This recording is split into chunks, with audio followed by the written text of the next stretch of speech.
Chapter 327. The field was deathly silent.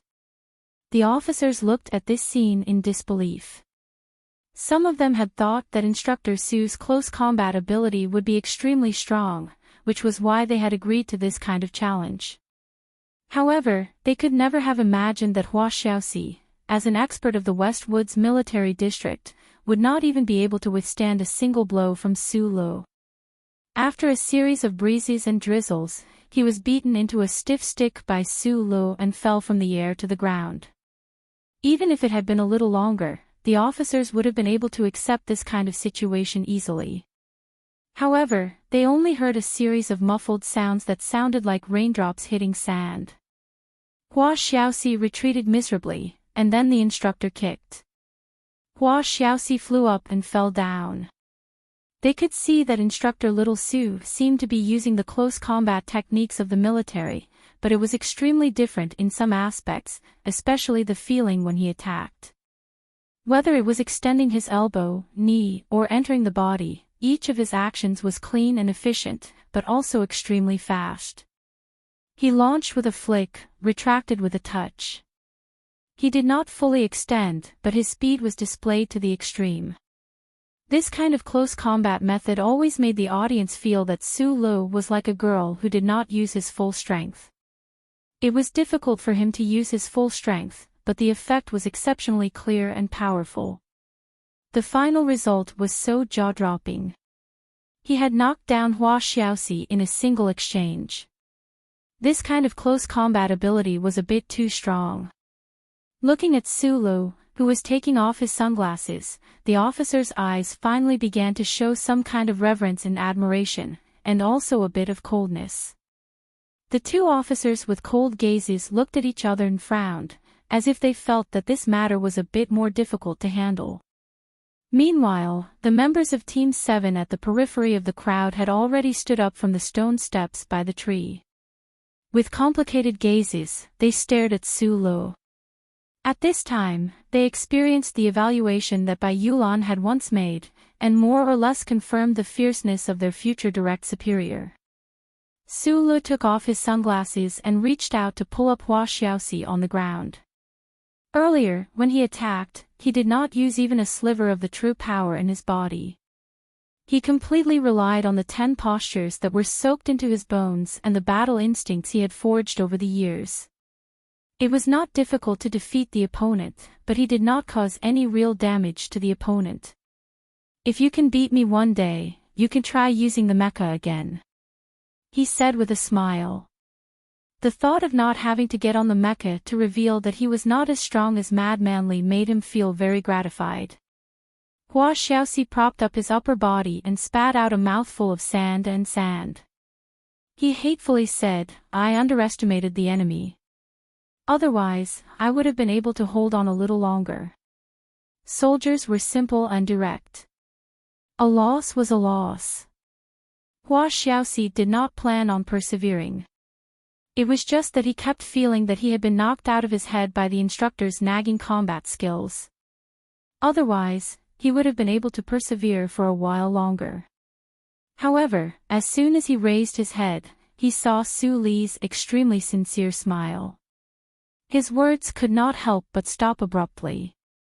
At this moment, he suddenly felt that Instructor Little Su's face without the sunglasses was so amiable with a smile, as if he did not look as hateful as before. No one knew that during the 2 months in the training base, Su Lu had been wearing sunglasses on his nose to hide his smiling, amiable, and harmless eyes. In order to play the role of a cold instructor, he could press the corners of his lips into a sheet of frost, but he still could not do anything about this pair of eyes. After Hua Xiaoxi shook his head and returned to the crowd, Su Lu swept his gaze over the officers around him and said with a smile, "Who else?" No one answered. Although some of the officers believed that their close combat abilities were much stronger than Hua Xiaoxi's, when faced with Instructor Su's seemingly chaotic but actually extremely incisive combat skills, they did not have much confidence in winning. More importantly, at this moment, as they looked at Instructor Su's smiling face and thought about their mecha lessons these past few days, their hearts calmed somewhat. Just like Hua Xiaoxi, that urge to vent his anger that had been somewhat childish to begin with gradually faded away. In the midst of the silence, someone suddenly said in a low voice, "Can it be 2v1? Su-Lu looked over with some confusion. To everyone's surprise, after Su-Lu had displayed his close combat prowess, the officers who had still stepped forward to issue a challenge were from the 3rd Military Region. They were precisely the two people who had been sizing up Su-Lu with cold gazes earlier. Perhaps they were very confident in their combat prowess, but strangely, for some reason, they seemed to be constantly looking for a chance to attack Su-Lu directly. The officers frowned, thinking to themselves that even with their military ranks, they were not real cadets. Challenging a little instructor and losing was already embarrassing enough, what more when it was 2v1. However, when they recognized these two officers, the words they had been about to say turned into ice and snow stuck in their mouths at the same time. The field was silent. The two officers who had stepped forward to issue the challenge had been abnormally quiet and dutiful in the past half-year at the base, but in reality, they were particularly eye-catching because these two belonged to the 3rd Military Region's trump card, the Iron 7th Division. Every time they thought of the federal military's most dazzling, yet coldest, young instructor, no one was willing to provoke them, even if the training officers were all geniuses in the military. Everyone knew how cold and heartless that Instructor Du was, yet he was an extremely protective person. If they were able to fight under this kind of commanding officer, it would undoubtedly be the most exciting and happiest thing. However, becoming enemies with the officers under him was definitely an unwise move. Su Li's eyes gradually narrowed as he quietly watched the two officers walk out from the crowd. Relying on the ability to see through people's hearts that Uncle Feng Yu greatly admired, he could clearly sense the cold and severe intent hidden under these two officers' ordinary faces. Unlike Hua Xiaoxi and the others who challenged him to vent their anger, these two officers clearly had other intentions. One of the officers said coldly, "We are cadets. We want to ask for guidance from Instructor Xiao Su. Please agree." Su-Lu was slightly taken aback. He used his hand to comb through his slightly messy hair and tossed the sunglasses in his hand to Zhou Yu. Then, when he raised his right hand and was about to say something, he found that he couldn't seem to find any reason to refuse this challenge. "What are your names?" He wasn't clear about the origins of these two officers. "Chang 1, Chang 2. The two officers replied in a low voice at the same time. The instructor gave us code names. From the day we entered the military, until the day we retire, we only have code names. What instructor? The 3rd Military Region's Iron 7th Division. Su-Lu had never heard of the Iron 7th Division, so he naturally didn't know that the instructor was such an untouchable and powerful figure. He only sank into deep confusion. He had never been to S3 and had even less of an interaction with the 3rd Military Region, so why were these two officers in front of him like fierce tigers filled with killing intent towards him? The two officers stood on the left and right. Suddenly, they took a deep breath, and all the joints on their bodies started to crackle. What was shocking was that their bodies seemed to swell up along with the crackling sounds, and their uniforms were extremely tight. When the surrounding crowd saw this, they subconsciously expanded their area. Including Hua Xiaoxi, all the officers stared at the field with suspicion and vigilance. They knew very well that the two officers who came out to challenge Su-Lu were ranked at the top of the list for close combat in this assessment, and the 3rd Military Region's Iron 7th Division was also an ace troop that was famous for its close combat ferocity. What kind of level did the Special Forces personally trained by such an instructor have? Not to mention, the current state of the two Iron 7th Division officers meant that they had once learned some kind of technique in the training hall. With these two officers attacking one, would Instructor Xiao Su be able to hold on? Everyone felt a sense of danger pervading the field. Right now, there was no commanding officer or military police present, but presumably these two officers wouldn't dare to make a move. But for some reason, everyone felt that something dangerous was about to happen. The members of the 7th Division on the periphery had already stood up. They were all skilled soldiers in the forest and could faintly smell the scent of blood. In particular, Xiong Linchuan's pupils constricted slightly. Thinking of Bai Yulan's instructions on the sickbed, his palm subconsciously moved to the bottom of the stone steps and applied a bit of force. This time, Su Lo was still thinking about where the gloominess and hatred in the eyes of the two officers came from.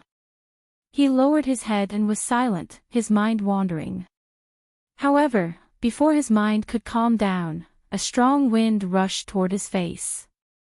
Chang 1 and Chang 2, these two Iron 7th Division close combat experts, stomped their thick-soled military boots on the solid surface of the field.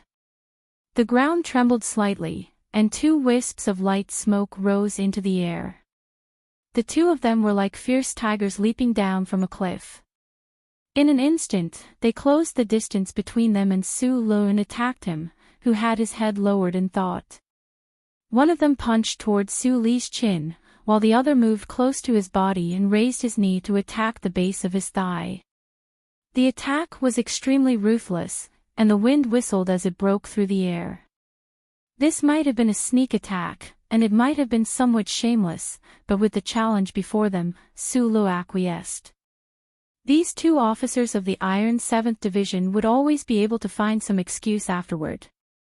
Furthermore, with the arrow on the bow and the fist in front of them, regardless of whether it was the audience or the person involved, they could only watch as this scene unfolded. Su Lo suddenly raised his head, and a trace of anger flashed through his slightly narrowed eyes.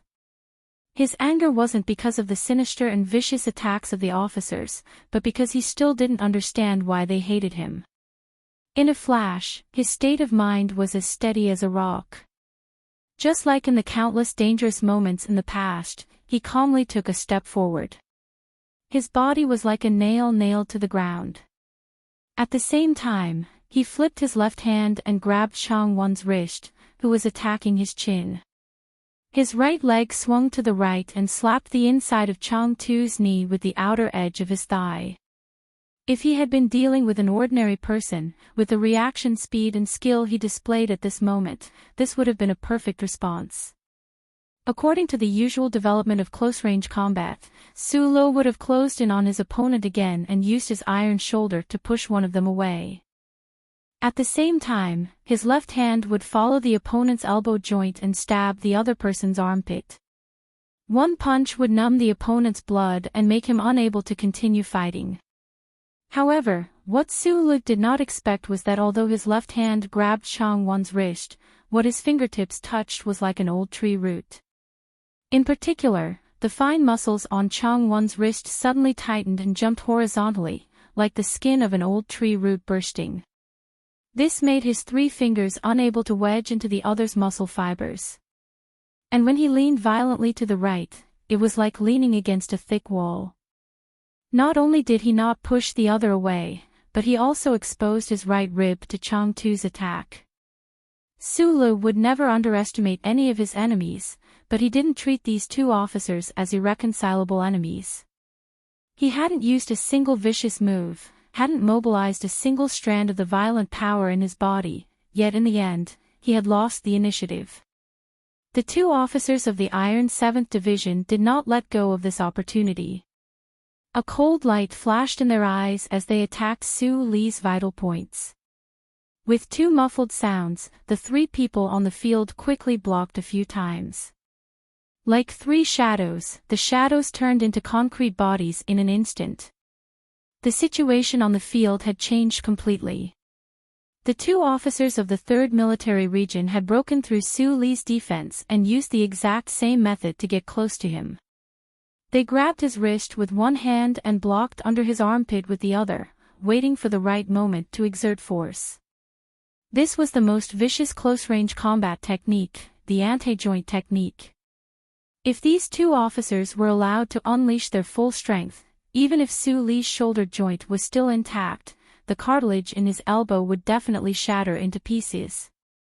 The 2 officers of the Iron 7th Division did not immediately press down on Su Lo.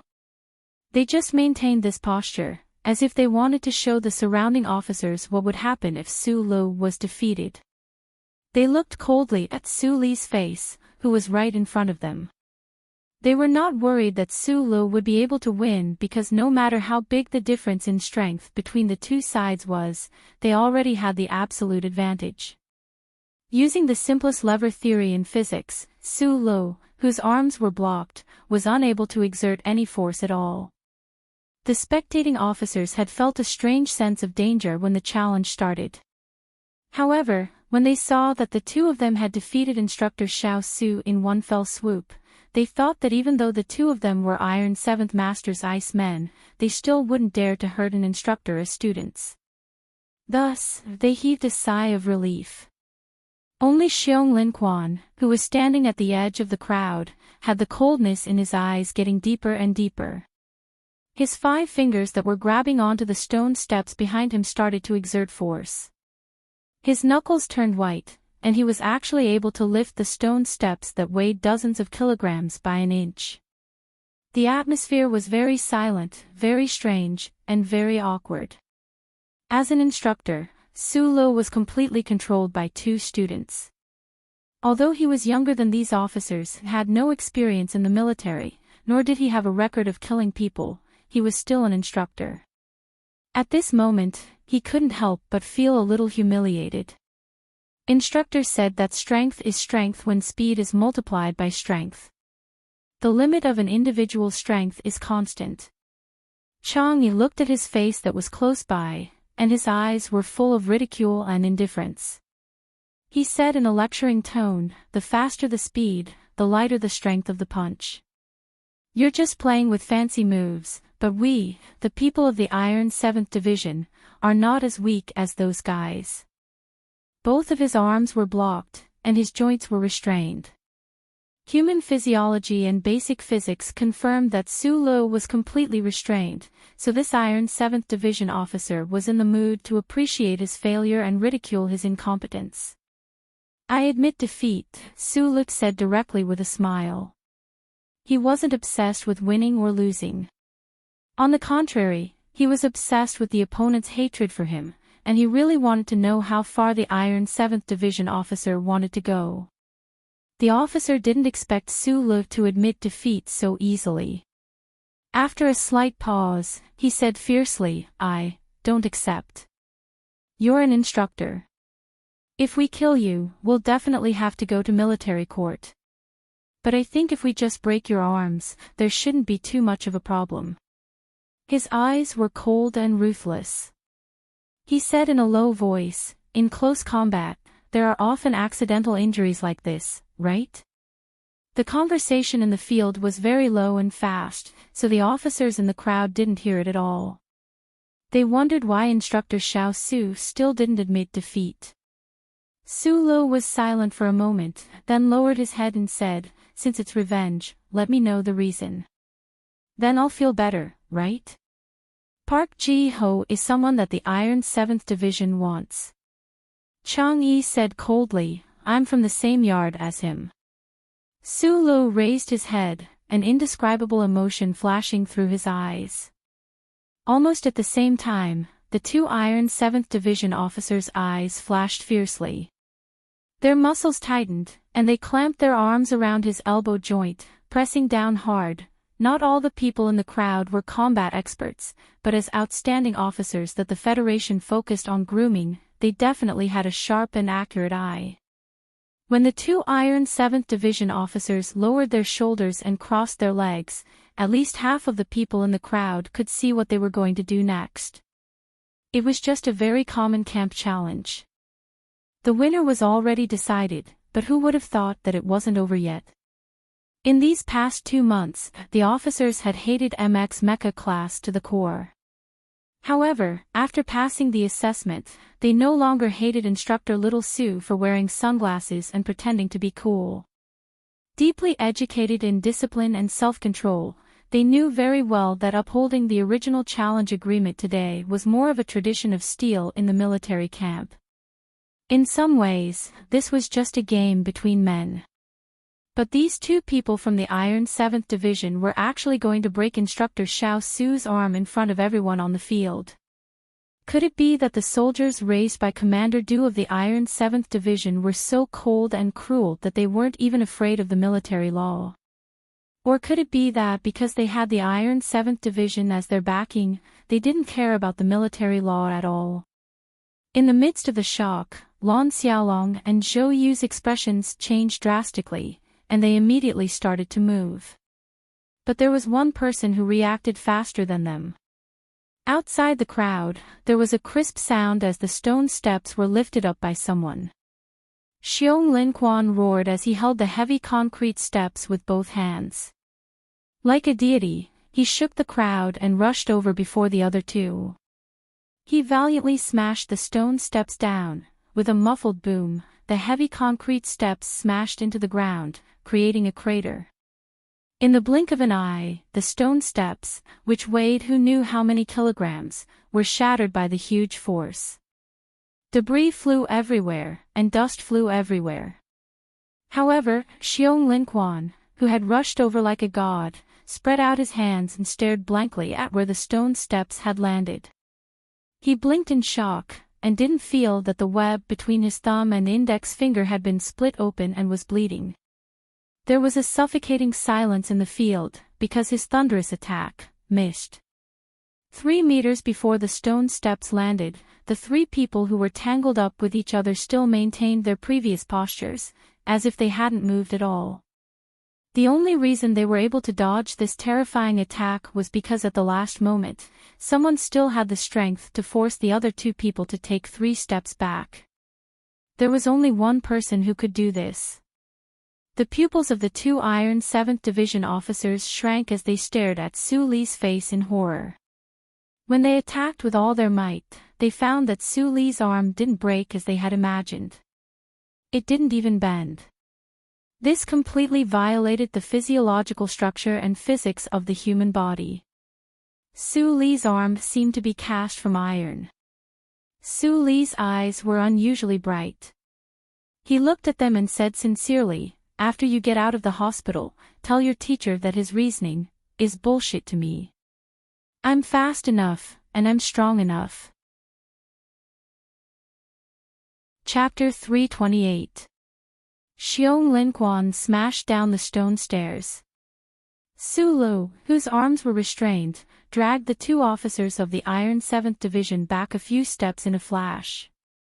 Logically speaking, he was unable to exert any strength, but he was able to use the strength of one person to move the bodies of 3 people. This only proved that he was in control of the situation the entire time.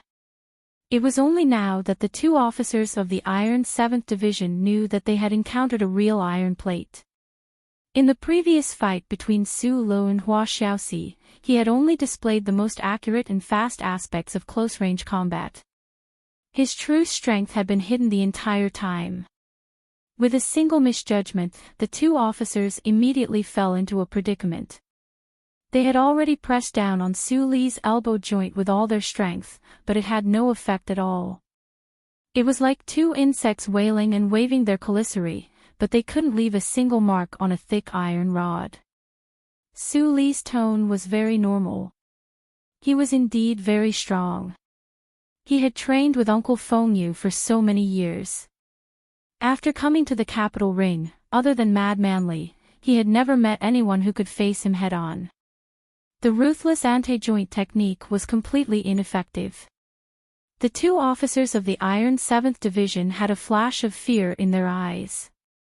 Chang Won's face was pale. A hint of despair and desperation flashed through his eyes. His hands gave up on the idea of suppressing Instructor Su Li's elbow joint. Like 2 poisonous snakes, they wrapped around his arm. With a whistling sound, he raised his fist and punched straight at the corner of Su Li's eye.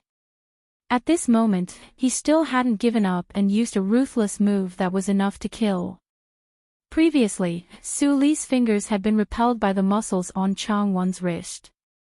He couldn't grasp it because Chang Won had learned some thrusting kung fu in the Iron 7th Division and the Body Cultivation Hall. His body was very strong, but more importantly, he hadn't used his true terrifying strength. At this moment, a stream of heat gushed out from behind his waist, spreading to his limbs and torso. Every pair of muscle fibers were rubbing against each other, and every cell seemed to be expanding and breathing. Strong and unparalleled strength filled his entire body. How could he give his opponent a chance to counterattack? With a flip of his palm, his thumb and index finger were like two iron pincers. They gripped the joint of Changwon's upper left arm. Gathering strength at the tip of his finger, it suddenly shot out. With a ripping sound, it tore apart the sturdy military uniform and viciously clawed into the other's shoulder joint. A wave of intense pain and numbness rushed into Chang Yi's mind at the same time. The fist that was viciously aimed at the corner of Su Li's eye was still in midair, but like a viper that had been frozen to death, it went limp and limp. Since he had already made his move, he naturally wouldn't stop. Su Lu expressionlessly took a step forward. With two muffled thuds, one knee struck the inside of Changwon's knee. At the same time, his right hip pushed Chang Tu some distance away. Compared to Changwon, the other officer appeared to be more well-behaved, so Su Lu didn't use too much force. Instead, he took advantage of the momentum of the collision to raise his right leg again. Just like how he had kicked Hua Xiaoxi earlier, it strangely drew an arc outside his body and viciously chopped down on his thigh. These movements seemed ordinary, but Su Lu executed them with incomparable speed. Furthermore, the rhythm of each movement was very beautiful. It was simple and smooth to the extreme, making it impossible for his opponent to react. These were the 10 postures that the uncle had taught him, and they had been integrated into his blood. During battle, he did not need to use his brain to think at all. Relying on the situation in the field and his instincts, he naturally displayed them. However, this fierce kick was not taught to him by uncle. It was more than 2 years ago when he saw Captain Tian's sharp kick on the ancient Bell spaceship. His heart trembled and he pondered over it day and night. Only then did he combine the intent of this kick with the 10 postures, which became his favorite attack method. However, this kick was qualitatively different from the one that had hit Hua Xiaoxi earlier. This was because Su Lu had channeled all the mysterious power in his body into his tibia. When he kicked Hua Xiaoxi, he did not use much force, so Hua Xiaoxi was sent flying. However, this kick was already as sharp as a knife. Its speed and power were extremely terrifying. Chang Tu, whose thigh was hit, felt a huge force hit him. His body could not fly at all, so he had to bear the full brunt of this force. With a heart-chilling crack, Chang Er let out a muffled groan, his face pale. He was not kicked into the air, but like an old tree that was blown down by a huge gust of wind, he fell heavily onto the ground, unable to get up again. After kicking Chang Tu down, Su Li's other hand was still tightly gripping Changwon's upper arm joint. Blood was faintly seeping out from his fingertips. Since Su Lu already knew the reason for this ruthless Iron 7th Division officer's ruthlessness, he naturally would not hold back. However, this was a training base after all. The other party was a Federation officer, so he did not think of killing him on the spot. Otherwise, he would probably end up in prison again the moment he stepped out of Allure. At this time, Changwon still did not know that his companion had lost his ability to fight. He felt his right arm joint being gripped by the other party's iron clamp-like hand. He was unable to mobilize his strength. A strong sense of unwillingness and viciousness made his mind a little dizzy. He raised his leg and kicked at Su Li's lower abdomen. His empty left hand viciously stabbed at Su Li's eyes. In the beginning, these two Iron 7th Division officers only wanted to humiliate Su Lu by breaking his arms during combat training. Once he realized that something was amiss, Changwon became bold. He did not care about Su Li's identity as an instructor and used an absolutely forbidden move. This included the punch that had been aimed at the corner of Su Li's eyes, as well as the current kick and stab. No matter which action it was, it could have taken Su Li's life or left him with irreparable damage. Looking at the two fingers that were getting closer and closer to his eyes, Su Li's eyes suddenly brightened. A hint of viciousness flashed through his eyes. He retracted his left hand as fast as lightning and then struck out horizontally. Back in Linyuan, Madman Li had thrown 3 horizontal punches, but Su Lu had taken all 3 of them head-on. Today, Su Lu was also using this kind of unreasonable horizontal punch. He did not care about the fingers in front of him or the military boots that were about to reach his lower abdomen. He threw out a brutal and terrifying punch. Absolute strength and speed were like the occasional torrent of rays that wreaked havoc among the stars. No matter what kind of intricate techniques or insidious responses the opponent had, they would all be blown into disarray by this kind of absolute realm. It was an indescribable tragedy. Amidst the tearing sounds, the sleeve of Su Li's military uniform on his forearm was torn into pieces by the force of the pulsating force. The 2 fingers that were thrusting towards Su Li's eyes like a viper first met the horizontal punch. As expected, the knuckles shattered with a crisp sound. Chang Yi's eyes were full of fear. He did not pay attention to the intense pain in his left hand. With a roar, he pulled back his right arm to block his cheek before the fierce fist could reach his face. However, if Su Lu could block Madman Li's horizontal punch, how could this officer of the Iron 7th Division be able to block it? With a loud boom, Su Li's horizontal punch struck the other's vertical arm. Chang Won's body trembled violently as he stumbled back 7 steps. However, in the end, he was unable to withstand the powerful torrent of energy and fell to the ground in a tragic manner. He rolled backwards like a rolling gourd, rolling all the way until he was out of the crowd of dumbfounded onlookers. After rolling for more than 20 meters, he finally stopped. His limbs went limp as he lay on the ground and fainted. How much strength was needed to send someone more than 20 meters away with one punch? There was a deathly silence. Xiong Lin Quan, who was still bleeding from the web between his thumb and index finger, looked at Su Lu in disbelief. He felt an unprecedented chill in his heart. He thought that not only was Lao Bai right, but he also seemed to have underestimated Supervisor Su's strength. Su Lu pulled back his fist and looked down. He wiped the traces of blood from his fingertips on his military uniform and walked toward Chang Yi, who was outside the crowd. Chang Er was at his feet. His thigh was at least fractured, but his life was not in danger, so he did not need to worry. Seeing Instructor Xiao Su walk toward the unconscious Chang Yi, the military cadets had shocked and complicated expressions. They did not know if Instructor Xiao Su had been angered by these 2 officers of the Iron 7th Division and was not willing to give up. He wanted to beat them to death. Lon Xiaolong and Zhou Yu looked at each other and forcibly suppressed the shock in their hearts. They walked to Su Li's side and whispered a few words. Su Lu shook his head and walked to Chang Yi's side. Looking at the unconscious officer, he said, "Call the medical team over." Chang Yi, who was unconscious on the field, had 2 fingers on his left hand that were completely shattered. Placed beside him, they looked as ugly as the chicken claws sold in the black market. What was even more frightening was that the upper arm that he used to protect his face was already fractured, and the power contained in Su Li's punch had passed through his arm bone and caused his lower jaw to be slightly deformed. A few broken teeth flew out with blood. It was truly a tragic sight to behold.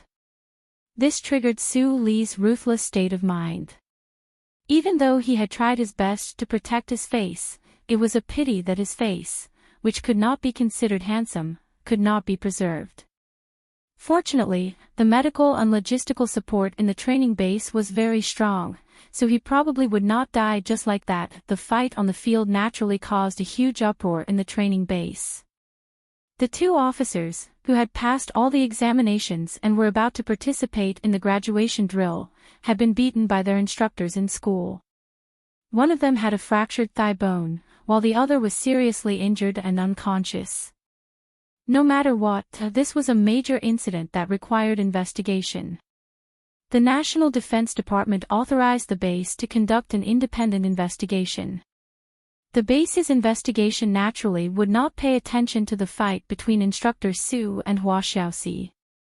Instead, the focus of the investigation was placed on the latter. Su Lu was not worried about the results of the investigation because it was the officers who had initiated the challenge. Furthermore, he strictly abided by his duties as an instructor. He had never thought of returning a heavy blow. Even though the other party had disregarded the difference in military ranks, fought 2 against 1, and even tried to seriously injure him after gaining the upper hand. During the entire process of the fight, it was not until the officer named Chang Yi used lethal and ruthless attacks again and again that the ruthlessness in his heart surged to teach the other party a lesson. He firmly believed that he was in the right. The results of the follow-up investigation also proved this point. There were a total of 50 people on the field who had witnessed the entire process with their own eyes. Even if the 17 people of Team 7 were not included, there were still many officers who testified to the base's investigation team. Instructor Su had not done anything wrong in this matter. He had only been forcefully dragged into danger by the other party, so he had no choice but to use a heavy blow to protect himself. The officers had always held great opinions and contempt for Su Lu. However, at this time, the contempt had disappeared without a trace with the ability Su Lu displayed. They were the most outstanding officers in the Federation. Naturally, they were not willing to violate military discipline in order to punish Su Lu. Moreover, soldiers had their own personal integrity. However, other than 5 officers who maintained their silence, everyone else stood on Su Li's side in the investigation. One day later, the 2 injured officers of the Iron 7th Division left the base and were sent by military aircraft to the Army General Hospital for treatment. The results of the base's investigation were not conclusive. Su Lu was called by the base's commanding officer to have a talk. He was not reprimanded. What puzzled him was that the 2 officers who had caused trouble were not disciplined either. Because they were selected by the Iron 7th Division, even the base did not want to cause any more trouble and reported the disciplinary action. Su Lu sat at the innermost table in the cafeteria with a thermal lunch box in his hand. He couldn't help but frown as he thought about the news he had heard from the Zhou family. After this incident, he called Zhou Yu and asked her to help investigate the relationship between Park Ji-ho and the Iron 7th Division. During the fight, the officer of the Iron 7th Division, Chang Yi, thought that he was going to win and coldly said that they were going to avenge Park Ji-ho. Thinking about this, Su Lu became a little vigilant. He often thought about the hatred the Park family had for him in the District Procurator General's office. Especially when he remembered the saliva of Park Ji-ho's younger sister and the frosty words of Park Ji-ho's widow in the car. He knew that the hatred of murder would never disappear. He couldn't rest assured until he figured out the true relationship between the Iron 7th Division and Park Ji-ho. Zhou Yu was the daughter of the Minister of National Defense. Under the personal guidance of Lady Tai, she had traveled extensively in the past few years. It was easy for her to investigate this matter. In just one night, she called back. It turned out that the Park family had been living in S3. Park Ji-ho's father used to be a logistics officer in the Iron 7th Division. After he retired from the military, the whole family moved to S1. When Park Ji-ho was young, he had lived in the Iron 7th Division's compound and had a good relationship with the people in the division. More importantly, Park Ji-ho had entered the 2nd Military Academy under the name of the Iron 7th Division. His performance in the academy was excellent. As long as he completed the National Defense Department's all-rounder training program, he would definitely return to the Iron 7th Division after a year of training in the Nutshell Company. In a sense, the Park Ji-ho that Su Lu killed at the entrance of Husan Road was the Iron 7th Division's main training target. Zhou Yu warned Su Lu on the phone that he should keep a safe distance from the Iron 7th Division in the future. This was because the trump card division of the 3rd Military Region was famous for being very protective of their own people. Sulu didn't understand. His backer in the Federation was really powerful. Could it be that there was really someone in the federal military who was willing to cause trouble for him? Zhou didn't explain too much on the phone. After all calls in and out of the base were monitored, so there were many things that couldn't be explained. She just seriously reminded Sulu that the Iron 7th Division was a special force in the federal military. It was very strong, and the commander of this division, Commander Du, wasn't someone to be trifled with. If they really got into a fight, even her father wouldn't be able to say anything. Iron 7th Division. Su-luk shook his head with a bitter smile. Killing Park Ji-ho wasn't something that he planned. It was the other party's plot to harm him, and they ran into his knife. The knife flashed at the entrance of Husen Road. Park Ji-ho was dead, and he was still alive. In the eyes of the Park family and the Iron 7th Division, he was probably a shameless murderer who used the Thai family to escape justice, and Park Ji-ho was an innocent military officer who died at a young age. When he thought of this, he couldn't help but feel a little dignified and unhappy. He didn't feel guilty about killing Park Ji-ho, but he also didn't really want to provoke the Iron 7th Division. Even if Soyu didn't warn him, he would have stayed away from the Iron 7th Division in the future. All the courses of the training plan had been completed, and there was going to be a small-scale tactical exercise the day after tomorrow. The instructors from the Federation had already left the base. Only Su-lu hadn't received any further orders from the Ministry of Defense, so he had to stay at the base for the time being. Tonight was the base's banquet. More than 30 military officers were talking loudly in the cafeteria. They were gobbling down food, drinking wine, and hugging each other's shoulders. They were very enthusiastic. After more than half a year of training, these military officers had developed a lot of feelings for each other. They used to be comrades, but now there was a sense of camaraderie. They all knew that they were going to be sent to the front line in the West Woods soon. After today's departure, they didn't know when they would see each other again. Perhaps they would never see each other again. Naturally, there was a lot of emotion and reluctance. Tonight in the cafeteria, who knew how many military regulations had been violated? However, the base understood the emotions of these military officers, especially when they knew that these people would become high-ranking military officers after they left. They didn't want to cross the line, so they acquiesced to their nonsense. As they drank and drank, even Team 7, who had been watching from the sidelines at the beginning, was pulled into the drinking competition by these military officers. In the words of the military officers, although you guys are a little rough, you're really good at fighting. You guys haven't been classmates for a long time, but in the future, if you want to join my army, I'll definitely welcome you with open arms. No one paid any attention to Su-lu, who was sitting in the deepest corner. Su-lu didn't care either. For him, his 2+ months of life at the training base was just a promise he made to President Pabre and the Ministry of Defense. Or rather, it should be said that it was a job.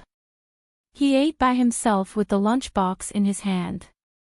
At this moment, Lon Xiaolong came over with 2 plates of food and 2 wine glasses. He said with a smile, "It's so lively over there. Why are you pretending to be lonely here?" Su-lu smiled and said, "I like liveliness, but it seems that liveliness has never liked me."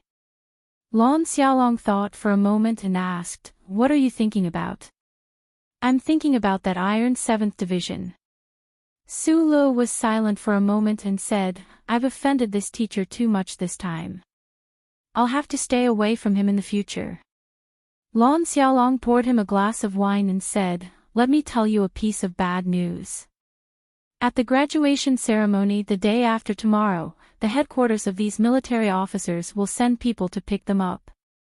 The Iron 7th Division will also send people." Su-lu narrowed his eyes. The Ministry of Defense values this training very much. Lan Xiaolong looked at the wine glass and said with slight worry, "The Iron 7th Division will send people to pick them up." "It's the teacher, Du Changqing." Chapter 329. Division Commander Du Xiaoqing. Su Lu was both unfamiliar and familiar with this name. Before these few days, he didn't even know that the 3rd Military Region had an unbreakable Iron 7 Division, much less that the division commander of the Iron 7 Division was called Du Xiaoqing. But after Zhou Yu's warning over the phone, he had developed a natural sense of vigilance towards this name. Du Xiaoqing. These 3 words were written as thin as bones, but they were filled with the aura of steel. When read aloud, these 3 monosyllabic words seemed to have some sort of lethality when they came out of anyone's mouth. Even Lan Xiaolong, who said them with a hint of worry, still felt this way. Su Lu was silent for a long time. The reason why this division commander's name could make him feel so emotional was all because of those 2 fearless officers and the tolerance the base had for the Iron 7 Division. Combined, it seemed that when people mentioned this division commander, their emotions would become somewhat unnatural, and they would feel a sense of reverence from the bottom of their hearts. But this was just a division commander. Just as he was about to ask Lan Xiaolong about the Iron 7 Division, the officers who were making a ruckus suddenly quietened down. This was because Zhou Yu had just walked over to the table in the corner with a glass of wine in his hand. Everyone quietly watched this scene. Everyone laughed and drank while Su Lu sat alone in the corner. This couldn't be considered a deliberate exclusion, it was just a natural boundary between the instructor and the students. Moreover, the 2 sides hadn't gotten along very well in the past few months. But Zhou Yu's actions seemed to be breaking some sort of boundary. Zhou Yu smiled and lowered his body, clinking his glass with Su Li's and said, "These past 2 months, you've been teaching them attentively. They're actually very grateful, but they just can't bring themselves to come over." Su Lu didn't think about the Iron 7 Division again. He laughed self-deprecatingly and said, "It's just work." Zhou Yu had once followed the entire development of the MX Mecha in the Nutshell Engineering Department, so he naturally knew that Su Lu had really given his all in these 2 months, teaching all he knew about the MX Mecha to these officers. The federal military didn't have a standard tutorial for the MX Mecha in the first place. What Su Lu did was beneficial to the federal military, but its effects could be maintained for a long time. Su Lu looked at him and smiled. In the past 2 months, Zhou Yu had not had much personal contact with him. He knew very well that this was some sort of unspoken rule in the military camp, so he did not understand why the other party wanted to break this rule today. Zhou Yu seemed to have guessed what he was thinking. He smiled warmly and said, "We're about to graduate. There's no need to worry about anything else. Regardless of what others think, I still have to thank you. You're the one who doesn't need to thank me. With your understanding of MX, you'll be able to grasp it immediately even without these lessons." Su Lu downed the wine in his cup in one gulp. His chest felt slightly spicy, and he exhaled a breath that reeked of alcohol. Pursing his lips, he smiled and said, "Just like how you were in the first Academy's Mecha faculty. You're still number 1. Zhou Yu broke the invisible dividing line in the canteen. After a moment of silence, a person whom Su Lu had not expected also walked over with a wine cup in his hand. This officer had a serious expression on his face. He lightly clinked his cup with Su Lu and said in a deep voice, "Commanding Officer of the Westwoods Special Mecha Battalion, Hua Xiaoxi. Thank you, Instructor Su, for your hard work these past 2 months." Su Lu stared at Hua Xiaoxi's dark face and was speechless. The spicy feeling in his chest turned into warmth. He smiled but didn't say anything. He only drank the full cup of wine that Lan Xiaolong had poured for him and drank with the other. Hua Xiaoxi gave him a formal military salute and then turned around to return to his own table. There wasn't any irreconcilable hatred to begin with. The stiff mood between Su Lo and the officers was mostly caused by the unique atmosphere in the military camp. This kind of mood came and went quickly. The officers had already noticed that after the assessment, Instructor Little Su no longer wore those damn sunglasses. His smile was so amiable that it was as bright as the sun. When they looked back, they realized that the sarcastic and mean instructor in the past was just a mask that he had deliberately put on. And after Su Lo perfectly demonstrated his ability from theory to actual combat, the humiliation and shock they had received in class was gradually thrown to the back of the officers' minds. With this kind of situation as a prerequisite, Su Lo only needed an opportunity to break the silence between him and the officers. Zhou Yu and Hua Xiaoxi's toasts were precisely this opportunity. A small and thin officer walked over with a smile and said, "First Military Region's Mechanical Automation Research Institute, Captain Lin AI." After saying this captain drained the wine in his cup in one gulp, gave a military salute, and then turned to leave. Second Military Region's 11th Automated Army Group, Major Heelei. Federal Fleet Circular Base, Captain Mizuro. With this as the beginning, after a moment of contemplation, more and more officers walked over with wine cups to toast Su Lo. In the end, they actually formed groups of 2 or 3.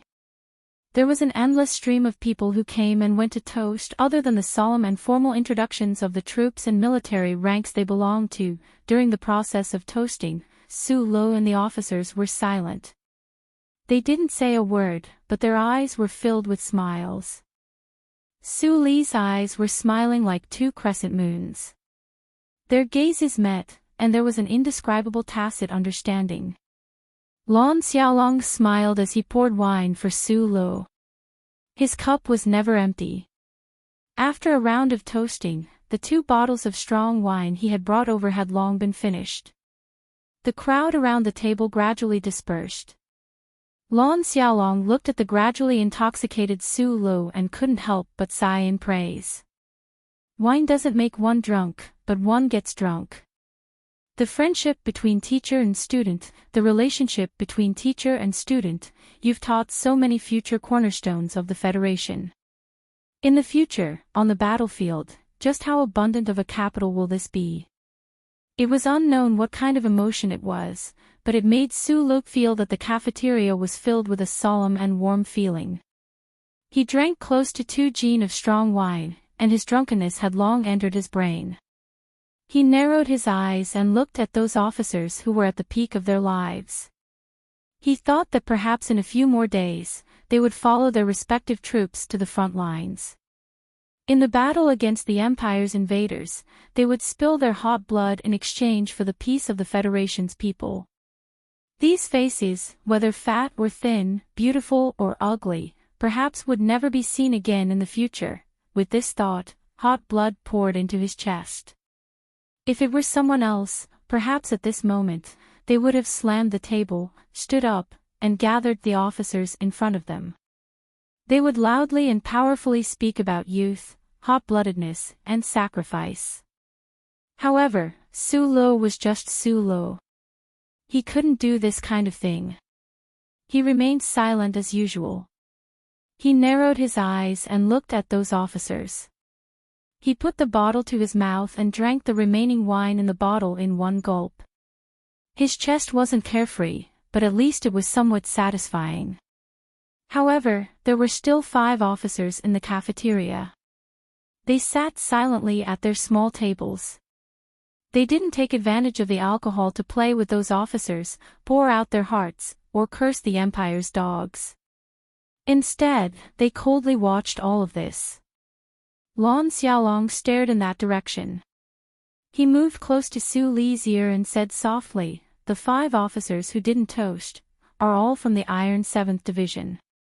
The officers from the Iron 7th Division naturally wouldn't toast to Su Lo.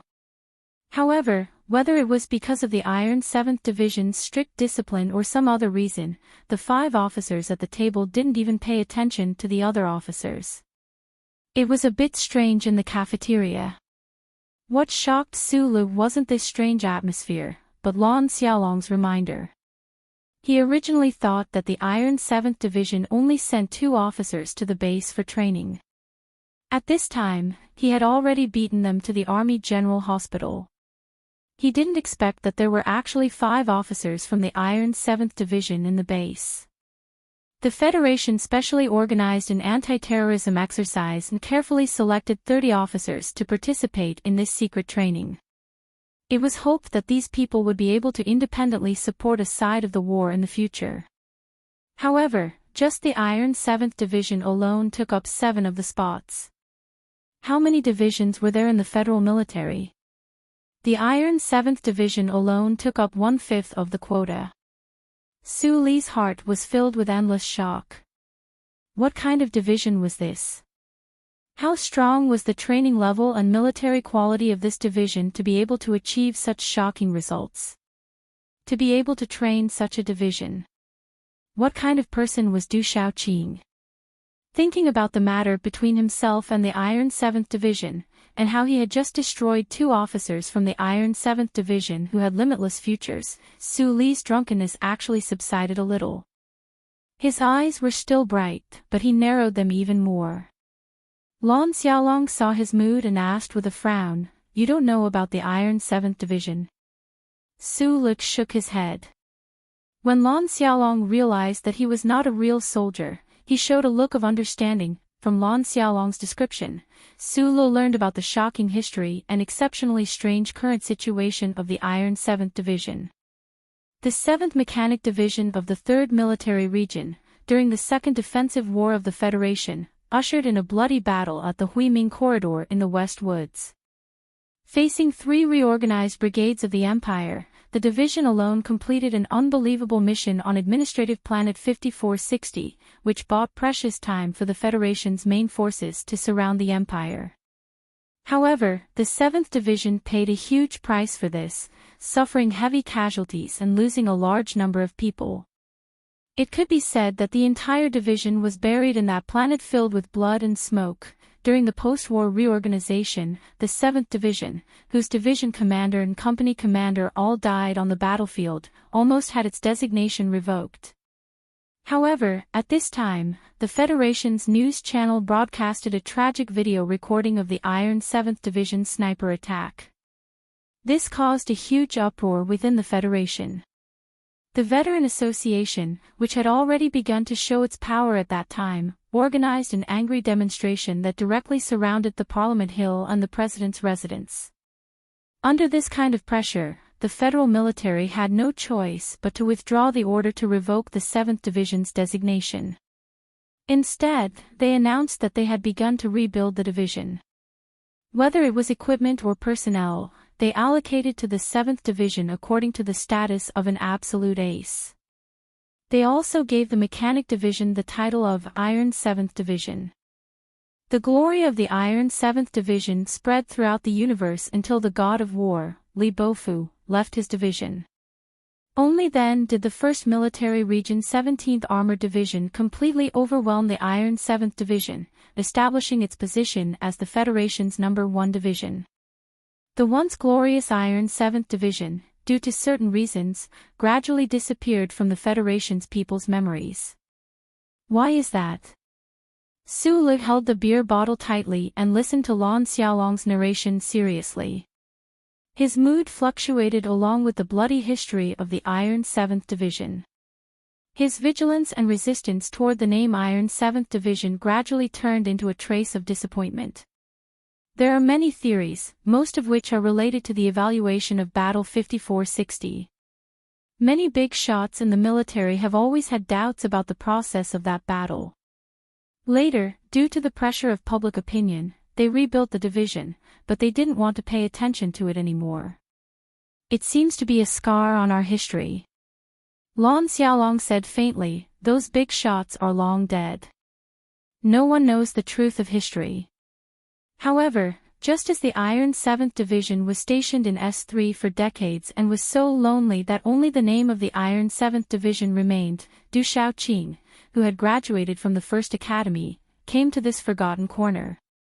The story of the Iron 7th Division began once again. Chapter 330. Du Shaoqing was 37 years old this year. After he graduated from the 1st Military Academy, he was directly recruited by the Department of Defense and transferred to the 3rd Military Region. He requested to enter the 7th Mechanic Division and become the commander of the division's independent battalion. S3 had always been located on the side of the capital ring. It enjoyed the wealth of the Federation and was far away from the flames of war and political struggles. Its people were simple and peaceful, and it gradually became a star system that was ignored by the people of the Federation. The 7th Mechanic Division, which was stationed in the capital of the administrative planet of S3, was naturally ignored and almost forgotten by the people because they were disliked by the upper echelons of the military. However, just 1 year after Du Shaoqing officially entered the 7th Mechanic Division, in a routine military exercise organized by the 3rd Military Region of the Federation, the 7th Mechanic Division that had been silent for a long time suddenly shone brightly. In more than a month of comprehensive military exercises, the 7th Mechanic Division gave the headquarters of the 3rd Military Region a huge surprise. Mobility test, quick reaction ability, automatic digital combat ability. There were a total of 17 test indicators, and the 7th Mechanic Division actually obtained first place in 15 of them, obtaining an uncontested and overwhelming victory. At that time, the unit that represented the 7th Mechanic Division in the comprehensive military exercise was the independent battalion led by Du Shaoqing. After this battle, it was as if the dust on the 7th Division had been washed away by someone. With strict discipline, daunting and arduous training, and the explosive advancement of the commanders at all levels, the 7th Division had become an intimidating steel fighting machine. After that, in 3 consecutive military exercises, the 7th Mechanic Division obtained consecutive victories easily and silently, shocking the entire 3rd Military Region. Even the Department of Defense expressed concern. After that, the 7th Mechanic Division began to represent the 3rd Military Region to participate in large-scale military exercises organized by the Federation. Whether it was the Interplanetary Support Landing Battle or the Deep Strike Battle, the 7th Mechanic Division displayed their incomparable combat ability, crushing their brothers and sisters like dry weeds. Other than these large-scale military exercises, the soldiers that the 7th Mechanic Division sent to participate in the Federation's small-scale training, military camp competitions, and anti-terrorism exercises would always obtain victory coldly. Ever since Du Shaoqing came to the 7th Mechanic Division, the division had always gotten first place in every federal military assessment that they participated in. They had never gotten second place once. The federal military was as strong as a forest. It was not difficult to get first place in so many exercises. However, if they got first place every time, it could only mean that the training level of the division and the commanding ability of the commander were excellent to the extreme. During the drill, the Iron 7 Division displayed incomparably strict military discipline and incomparably powerful combat ability. The federal military watched in shock as the 7th Mechanic revealed his brilliance and approached the name of the Iron 7th Division step by step. As for the rest of the troops, they watched this scene with vigilance, unease, and admiration. Getting first place in 37 military exercises in a row had firmly engraved the name of the Iron 7th Division in the federal military's honor book. No one knew if there would be a division that could do this in the future, but in the past tens of thousands of years of history, there had never been a division that had been able to win like the Iron 7th Division for 8 years. The 3rd Military Region, which did not have a very high position in the federal military, no longer cared about the questionable Battle 5460 and the bad impression that the military had of the 7th Mechanic Division. Based on the achievements of the Iron 7th Division, the 3rd Military Region did not hesitate to treat the 7th Mechanic Division as their trump card. Whether it was equipment or honor, the 7th Mechanic Division gave them everything they had. During these continuous maneuvers, the 7th Mechanic Division truly gained the reputation of the Iron 7th Division. Du Shaoqing also rose from a battalion commander to a regiment commander. Finally, at the age of 33, he became the youngest division commander in the history of the Federation. He even broke Li Pifu's record. No one had any doubts about this. Although the Iron 7th Division had never shown its sharp fangs at the front line of the West Woods to this day and had never obtained any real military exploits. But when the Iron 7th Division was mentioned, the trump card troops of the various military regions who had encountered the division in maneuvers would think of the Iron 7th Division in the mountains and on the mineral planets. It was as condensed as a fist, scattered like a gust of wind, roaring and howling. It was an iron-blooded division with a cold steel will in its strict and solemn demeanor. These trump card troops were really frightened by the Iron 7th Division in many maneuvers. They absolutely believed that if a division like the Iron 7th Division was sent to the front line, it would be easy for them to achieve their own great military exploits. And Du Shaoqing, who had personally trained this kind of division, of course, he was qualified, and only he was qualified to be the commander of such a division. Su Le held his empty wine glass and narrowed his eyes thoughtfully. He thought about how Du Shaoqing was able to turn a division that had been deliberately abandoned by the military into a well-disciplined and terrifyingly well-trained Iron 7th Division. He led this division to achieve such a fierce military exploits. He was really not an ordinary person. He could really be said to be extremely talented and had extraordinary perseverance. Or maybe he was just like Li Pifu, a peerless military genius. If he was remembered by such a person, it would not be very good news. When Lan Xiaolong was telling these stories, a few people were sitting around the table. The combat personnel of Iron 7th Division did not toast to Su Lu. Instead, they brought their lunch boxes to the table, which seemed to indicate some kind of attitude. Xiong Linquan frowned and looked at Su Lu. He suddenly said, "I know that the Iron 7th Division is very fierce, but Du Shaoqing is just one person. He wants to become the second army god. He doesn't even know if the Empire will agree. If he really has the ability, he should take the initiative to go fight a few battles in the West Woods." Over the past year, the seniors of Iron 7th Division had heard a lot about Su Li's achievements from Bai Yulan. They found it hard to believe, but after seeing it with their own eyes in the training base, it had a certain impact on their minds. They knew very well that in the years to come, Su Lu would always be the supervisor of Iron 7th Division. They would be Su Li's men. Although they still could not say that they were very close to Su Lu right now, when they saw him worrying about the Iron 7th Division, they subconsciously mocked him a little. After all, in front of outsiders, they had always been on Su Li's side. The Iron 7th Division had been dazzling and imposing in the military all these years because of a series of achievements. However, they did not have a reputation in the Federation. It was precisely because of this that the Iron 7th Division's biggest problem was that they had never been to the front lines in the West Woods. Therefore, Xiong Linquan's question was tantamount to directly asking a question about the Iron 7th Division's most vital part. The soldiers of the Federation valued honor above all else. The 5 officers of the Iron 7th Division who had been silently eating in the distance heard Xiong Linquan's question.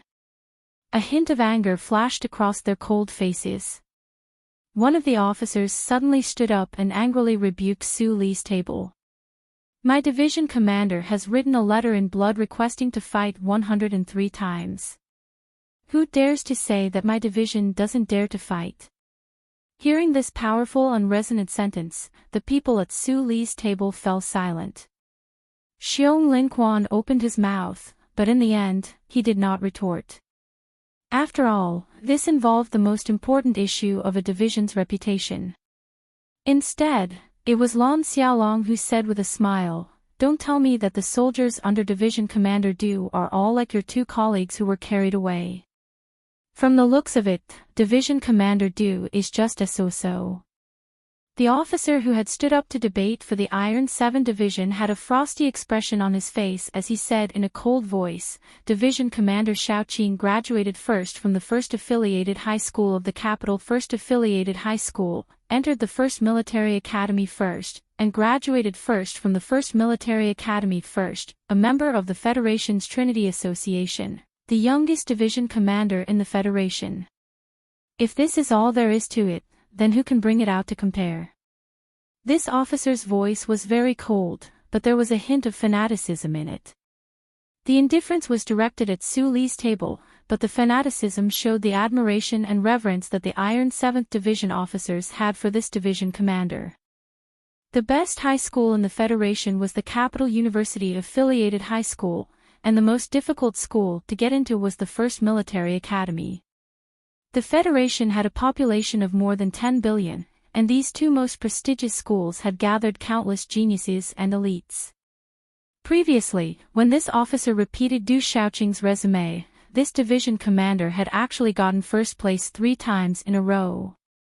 According to the simple life before the catastrophe depicted in the movies, this kind of excellent result was equivalent to getting first place in the 3 examinations, which was extremely rare.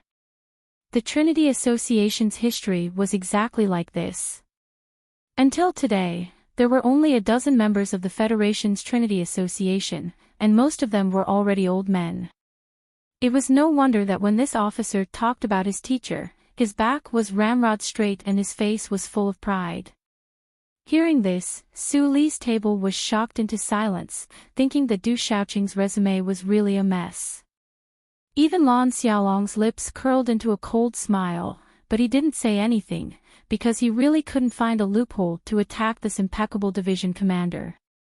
Su Li was also shocked, but what surprised him was the Iron 7th Division officers' fanatical reverence and worship for their division commander.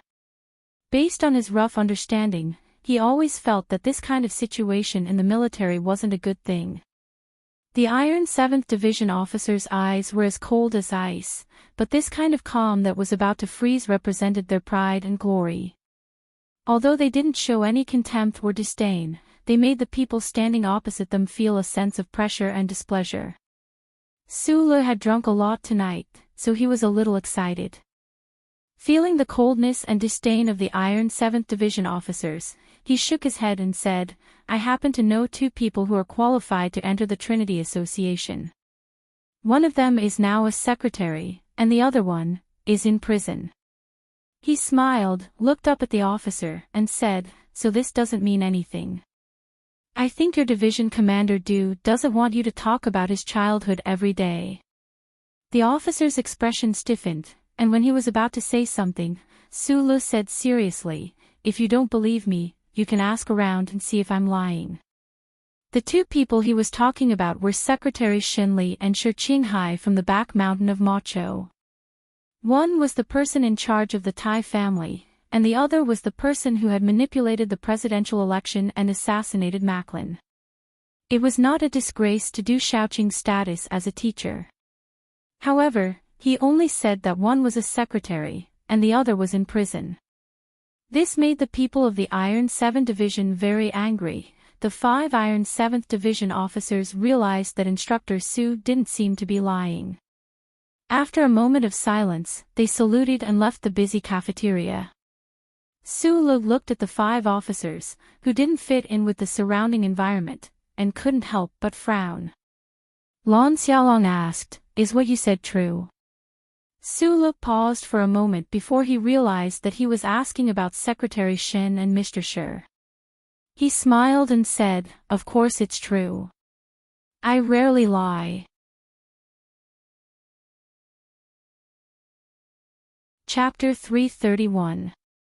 There are many theories. Some say that the Iron 7th Division's performance is too strong. Coincidentally, the situation between the Federation and the Empire has been relatively calm in the past 10 years. If they were to use the 3rd Military Region's Trump Card Division to fight in the West Woods, it would seem that they value the Empire too much. It was already late at night. The early autumn breeze blew on Su Li's hot cheeks, waking him up a little. After getting drunk in the cafeteria, Lan Xiaolong and Zhou Yu forcefully dragged him out and were now walking towards the instructor's apartment.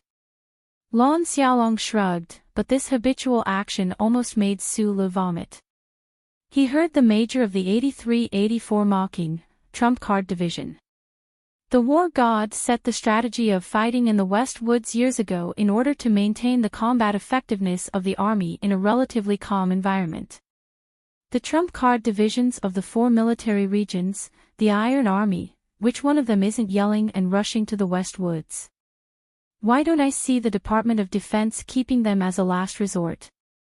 I don't agree with you. The Iron 7th Division's performance in the various military exercises is indeed too strong. When I was in school, the instructors once discussed this issue. The Federation believes that good steel should be used on warship rams. Iron-blooded troops like the Iron 7th Division have always been suppressing their pride and anger, not allowing them to be deployed, just so that they can be the vanguard of an expedition against the Empire in the future. Shou Yu said.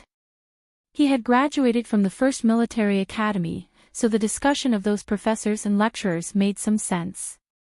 Even if what you said makes sense, even though I don't like the Iron 7th Division, I still have to admit their combat effectiveness. Lan Xiaolong's expression was a little lonely. We don't know why the Federation didn't allow them to fight in the West Woods. Su Lo let out a drunken burp. He was too lazy to speak, but when he heard the words that entered his ears, he couldn't help but feel a bit curious. From the attitude of the officers in the training base, the soldiers of the Federation respected and distanced themselves from the Iron 7 Division. The feelings of admiration and discomfort were tangled together, but very few people were like Lan Xiaolong and Xiong Linquan earlier, directly expressing their dissatisfaction. Lan Xiaolong changed the topic and said mockingly, regarding the issue we discussed, there's always a rumor going around. Why the Federation didn't allow the Iron 7th Division to go to the West Woods? What rumor?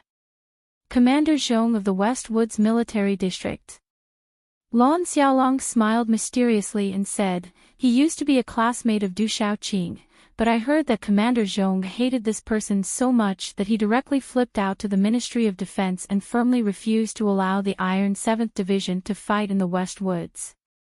When Su Lu and Shou Yu heard this for the first time, they couldn't help but be shocked. They thought to themselves, how could a great general of the Federation directly go against the orders of the Ministry of Defense just because of some personal feelings? But after thinking about it silently, it seemed that only this kind of seemingly unreliable rumor could explain why Du Shaoqing couldn't find any opportunity to set foot in the West Woods even though he had been outstanding for more than 10 years. The Zhong family of the West Woods was the only one of the 7 major families of the Federation that had military power. The current head of the family was Little Watermelon's father, Commander Zhong of the West Woods Military District. There were 4 major military academies and 4 major military districts in the Federation. However, when people talked about the 4th Military Academy and the 4th Military District in the West Woods, they were already used to calling them the West Woods Military District and the West Woods Military Academy. Commander Zhong controlled the military power of the West Woods region, and the Zhong family secretly controlled the politics and economy of the West Woods region. If it wasn't for the glory of the charter that spread throughout the universe, this big shot who seemed to have a corner of the universe was completely like a warlord. Probably only this kind of local tyrant could brazenly exclude Du Shaoqing from the West Woods for so many years. When Commander Zhong gets angry, the president can't do anything, and the Department of Defense can't do anything either. This is probably the biggest helplessness of Du Shaoqing's life. Lan Xiaolong said with slight sarcasm, but Du Shaoqing can be considered a stubborn person. With his ability to manage an army and command strategy, how could he only be promoted to Major General this year? For the past few years, the 3rd Military District has been trying to promote him and transfer him to the headquarters. Even the Joint Chiefs of Staff are interested in transferring him to the capital to train him well, but this person is determined not to agree. He just wants to stay in the position of commander of the Iron 7th Division. The drunk Su Lu listened to these words in a daze. He remembered some of it and forgot some of it. He just felt the alcohol rush to his head and fell asleep. After getting drunk, he fell into a dark and sweet dream. In his dream, he saw a lot of things. Shi Qinghai had been locked up for a lifetime. When he was released from prison, his hair was already silver, but he was still flirting with the female officer guarding him. Li Wei was holding a machete and looking at the crowd on both sides with a face full of fear. On one side of the crowd was the calm Lady Tai, and on the other side was the kind Madame Zhong. He didn't seem to know which side to walk to. Su Lo also dreamed of a head of purple hair, a pair of black-rimmed glasses, and a certain young genius girl with big breasts. In his dream, there was also a very faint beautiful face, but he couldn't remember who it was. He also dreamed of an old butler wearing a black suit. During his time in the black prison of Fox Fort, he often saw this old butler. Although he could clearly recognize that the other party was the incarnation of some great existence in his dreams, he was already fearless. He walked over with a smile on his face. However, this old thing was somewhat abnormal today. His face was so solemn that it made one's heart palpitate. It seemed that in the next moment, he would turn into countless rays of white light that would envelop Su Li's body and slowly devour it like some single-celled organism, leaving not a single bone behind. Su Lu was very frightened in his dream because he knew that he didn't have many methods to resist the other party. However, he forcefully concealed his fear and forced a smile. He extended his non-existent hands to touch the old butler's wrinkled face. At this moment, the old butler's frosty face finally disappeared. He became like a mischievous child. Using his pair of eyes full of wisdom and absolute calmness, he showed Su Lu what the taste of a shrewd and ruthless craftiness was like. In the end, the old butler's face became as white as a sheet of paper, as white as a snowy mountain. However, he wore the military uniform of a major general. His figure was as straight as a cedar tree in the mountains, emitting a bone-piercing chill. Su Lu woke up and quietly looked at the sky outside the window. He wasn't sure if this dream was auspicious or inauspicious. He didn't know if the central computer in the Bureau of Proclamations underground would always silently watch him like this. However, he knew very well what the officer who appeared in the end represented. It represented the big trouble he was about to encounter soon. That teacher named Du Shaoqing. However, he was fearless.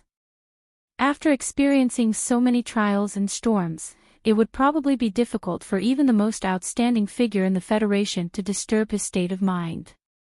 After washing up, he began to call the relevant departments of the Federation government. He called Zhou Yu and that Madame Zhong. He was in the training base. He was worried about his two friends. Other than calling, it seemed like he couldn't do anything else. Time passed quickly as the radio waves flowed through the phone. In the blink of an eye, it was the day of the graduation ceremony at the training base. The Federation government attached great importance to the military officer training this time. In order to evaluate the results, they specially arranged a temporary military exercise. They transferred 3 fully mechanized divisions and handed them to the military officer students who were about to graduate.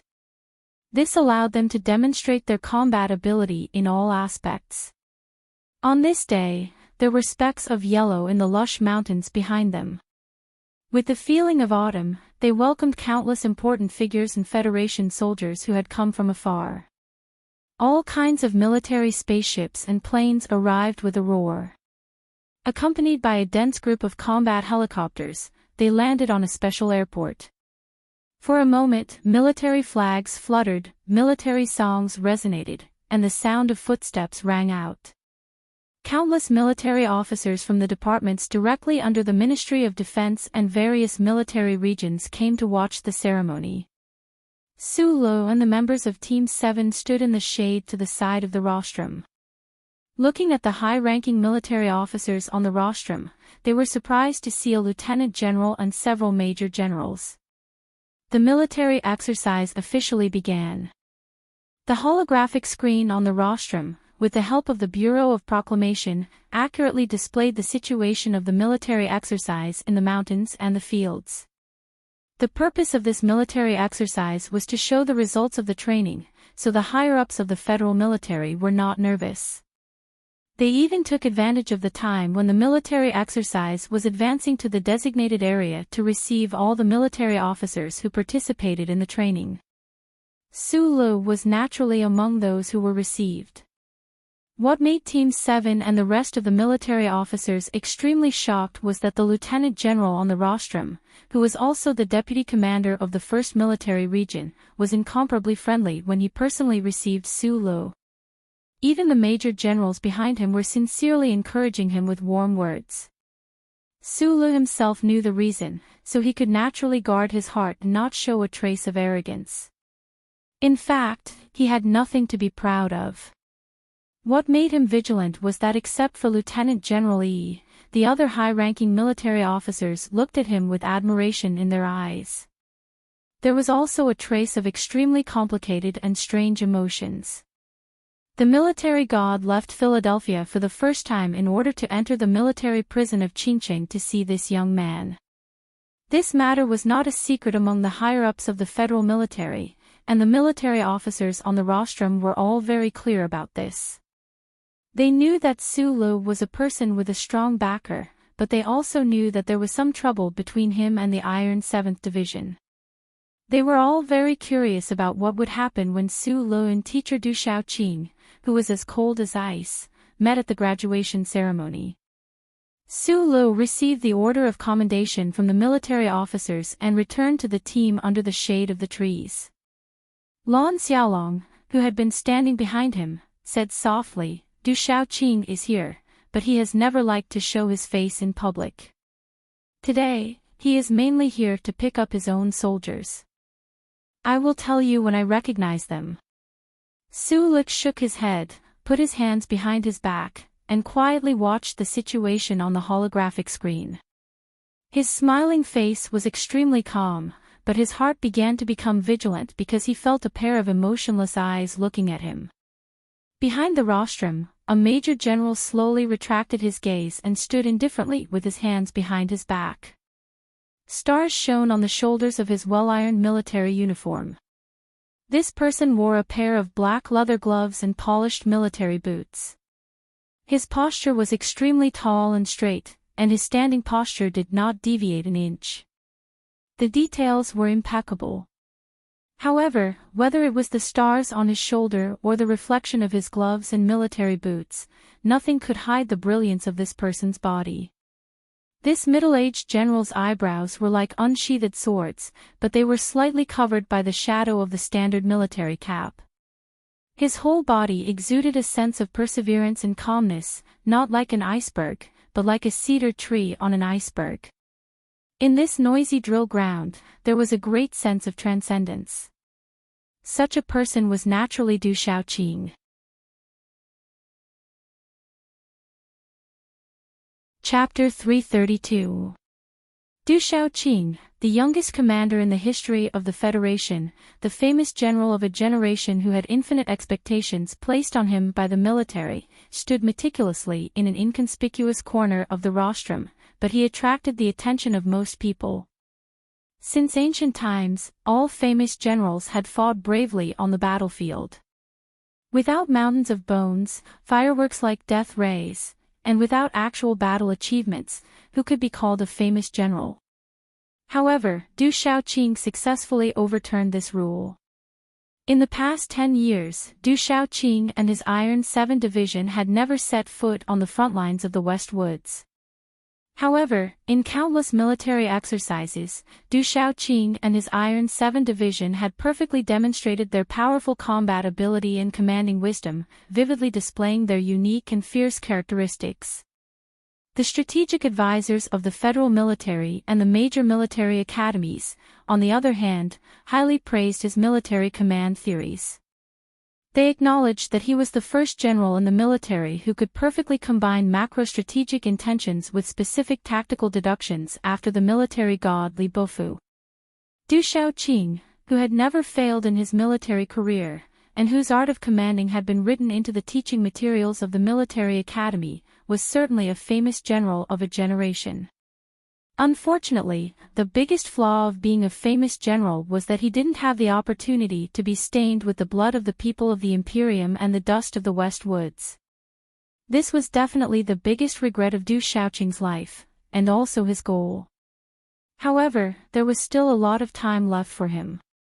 If the war between the Federation and the Imperium broke out again, the Iron 7 Division would have to be on the front lines one day. But right now, he could only wear the hat of a military genius and wear the title of a famous general, stay in the capital ring a little lonely and angry, and participate in these meaningless military exercises and graduation ceremonies. The coldness emitted by the well-ironed military uniform and shiny military boots was probably a true portrayal of this commander's inner feelings. Glancing at Du Shaoqing from the corner of his eyes, Su Li's eyes quickly blinked. Such a peerless figure was like a tiger locked in a laboratory, unable to roar and run in the forest. After a long period of depression, it was likely that he would become even more dangerous. At this time, Lan Xiaolong also saw Du Shaoqing on the stage. The veins on his forehead bulged and then disappeared. He said in a cold tone, "Do you know why this military genius is not willing to be promoted to the 3 military regions and not willing to go to the Ministry of National Defense? That's because he wants to lead the Iron 7th Division to the West Woods, or even to the Empire. He wants to be a commander and lead the Iron 7th Division to the West Woods, or even to the Empire. He wants to make a name for himself. Otherwise, everyone will flatter him and say that he's a famous general. The best place for the general to return to should be on a burning warship." Su Lu looked at the major general on the stage, who was like a cedar tree, and thought for a while. He then slowly said a Federation proverb, "It's not strange that he has this kind of stubbornness. That's because the god of war was fought by our division's commander. When this commander Du first joined the army, every step he took seemed to be following the steps of his old commander. He copied his old commander completely." Lan Xiaolong said coldly and mockingly, "In fact, a lot of people have already seen that Du Shaoqing wants to be the second god of war of the Federation. A soldier who didn't want to be a general wasn't a good soldier, and a general who didn't want to be a god of war probably wouldn't have a bright future." Su Lu had heard too much about the achievements of the Iron 7 Division in the past few days. He knew that Du Shaoqing was a person with amazing talent and a strong will. If he hadn't been suppressed by the big shot of the Zhong family in the West Woods, he probably would have already made outstanding military achievements. It wouldn't be impossible for him to catch up with the old man in Philadelphia. Lan Xiaolong was silent for a while, and then suddenly said with a hint of sadness, "I was in the 17th Division when I joined the army. Back then, when the commander sealed up the marshal's uniform, the 17th Division accepted the military order to become a regular ground force and was transferred to the Hongdu Garrison District. The designation was changed to 8384. Before the designation was changed, the Federation held a joint military exercise. In fact, it was just to send off the 17th Division. During the exercise, all the brother units gave us face. At that time, our division was filled with sadness, so we didn't do much. Only the Iron 7 Division of the 3rd Military Region looked like they had taken an aphrodisiac when they saw our division. Their faces were dark, and they chased after us like ghosts." What happened in the end? It was the first time that Su Lu knew about this.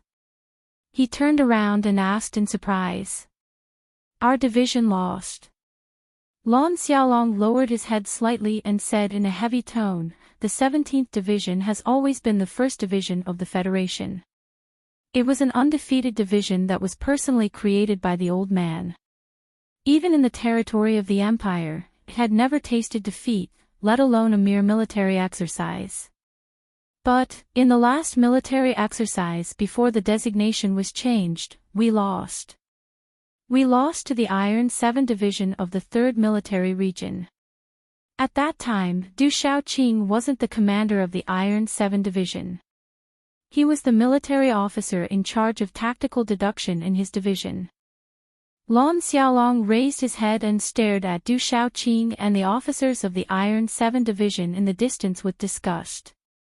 He said coldly, in order to build up his reputation, he took advantage of the fact that our division's morale was still unstable to beat us at the 17th Division's farewell ceremony. After we were transferred to the Garrison Division, there was no way for us to win back. This Commander Du is really shameless to the extreme. Su Lu was silent for a long time. The competition between the various divisions in the military had always been extremely cruel. If that military exercise was said to be a farewell ceremony for the 17th Division and a ceremony for the retirement of Army God Li Pifu, then Du Shaoqing and his Iron 7 Division actually won. On one hand, it showed the combat ability of the Iron 7 Division. On the other hand, it also showed how terrifyingly strong this Commander Du's desire for victory was.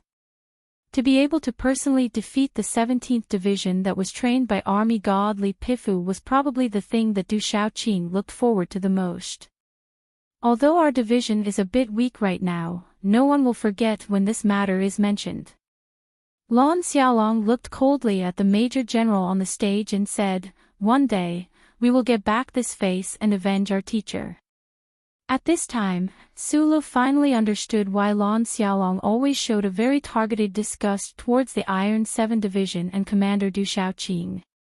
He was not like the other Federation officers who were respectful and distant, but also couldn't hide their admiration.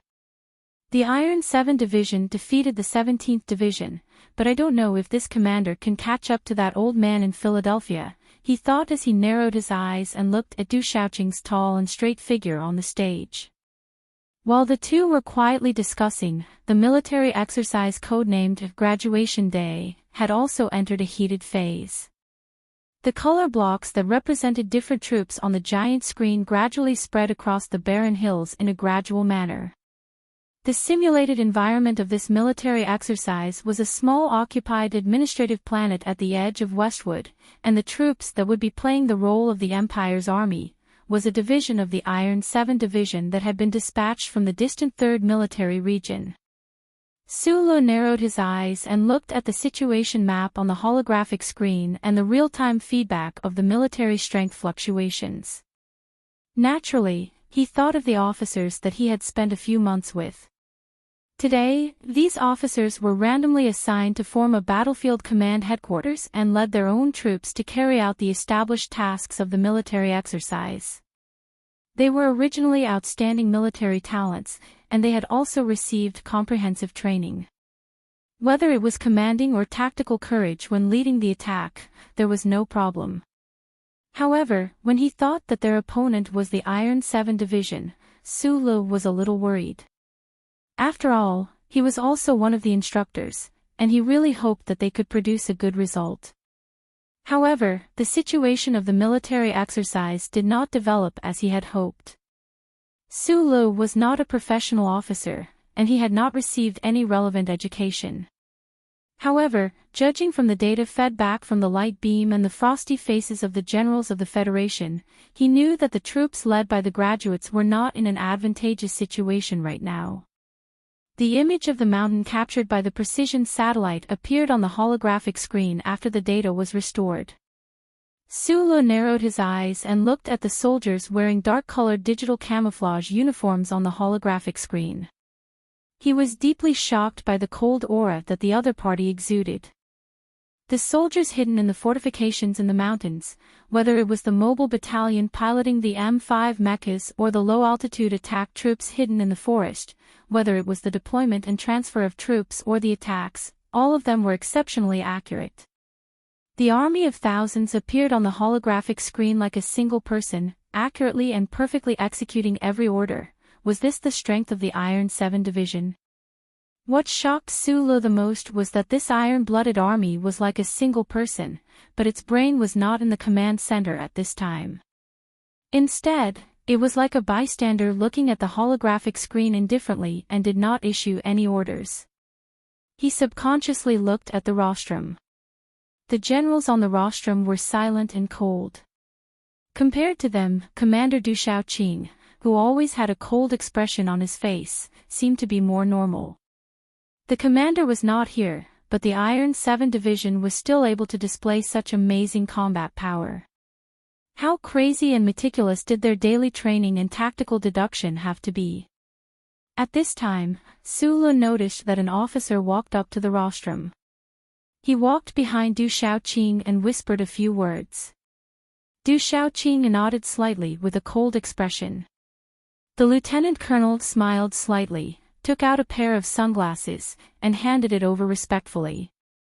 Seeing Du Shaoqing put on the sunglasses under the sun, it added a sense of coldness. Sulu frowned deeply. Could that lieutenant colonel be Du Shaoqing's bodyguard?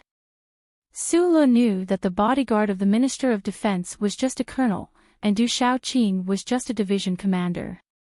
How dare he use a lieutenant colonel as his bodyguard, too arrogant. He narrowed his eyes slightly and muttered to himself. However, he knew that the federal military felt guilty towards Du Shaoqing and the Iron 7 Division because of Commander Zhong's outburst in the West Woods and forced the Iron 7 Division to obtain military merits. Naturally, they would not pay attention to these details.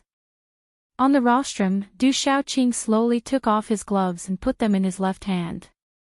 His right hand touched the lower beam of his sunglasses. The curves on his face seemed to have been carved by a knife. He still stood straight, displaying the bearing and demeanor of a professional soldier. I've been pretending to be cool in the training base for more than 2 months.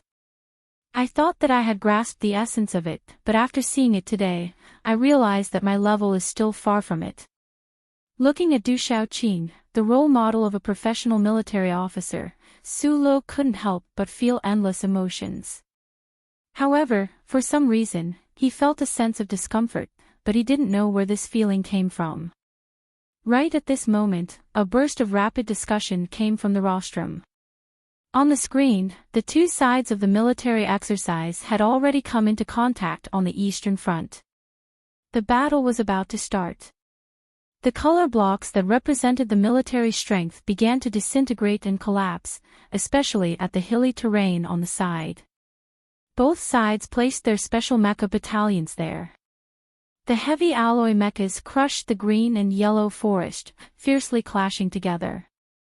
The battle was extremely intense.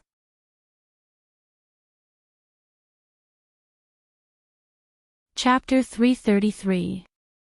Sulu looked at Du Shaoqing and thought about how the other person seemed to have a natural cold and majestic aura as a professional military officer, compared to the awkwardness he felt when he drew mountains instead of hills. He couldn't help but sigh softly. Although his voice was low, it still fell into the ears of the members of Team 7 next to him.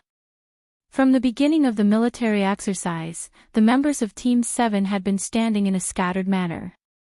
When they heard Su Li's sigh, including Major Lan Xiaolong, everyone's spirits were lifted. They nodded like they were pounding garlic. They thought to themselves, who couldn't tell that you were faking it when you were pretending to be cool in class?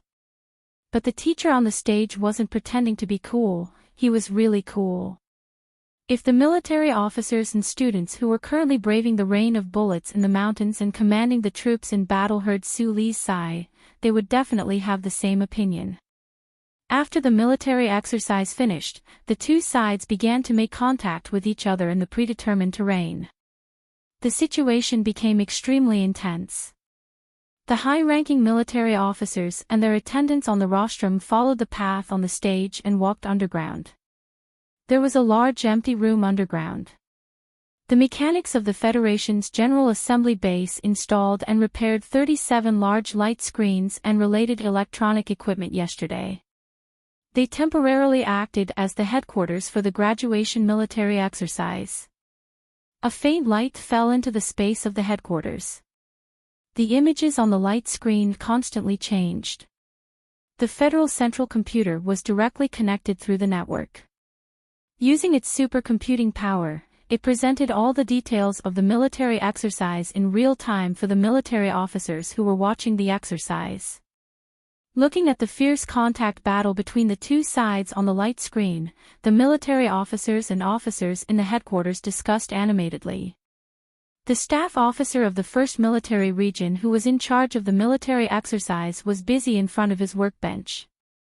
The underground space was filled with a serious and tense atmosphere. Sulu, who was standing inconspicuously in the corner, narrowed his eyes as he observed all of this. However, a very strange thought appeared in his mind. The high-speed electric current and data flow in the terminal workbench in front of him was that old man's clone. However, what he saw now was only electronic equipment, and there was no trace of the old man in the tuxedo. When he was young, Sulu had always wanted to participate in the mechanic officer examination of the Ministry of National Defense. For this, he had specially studied some tactical teaching materials of the federal military. However, he was not a professional soldier after all.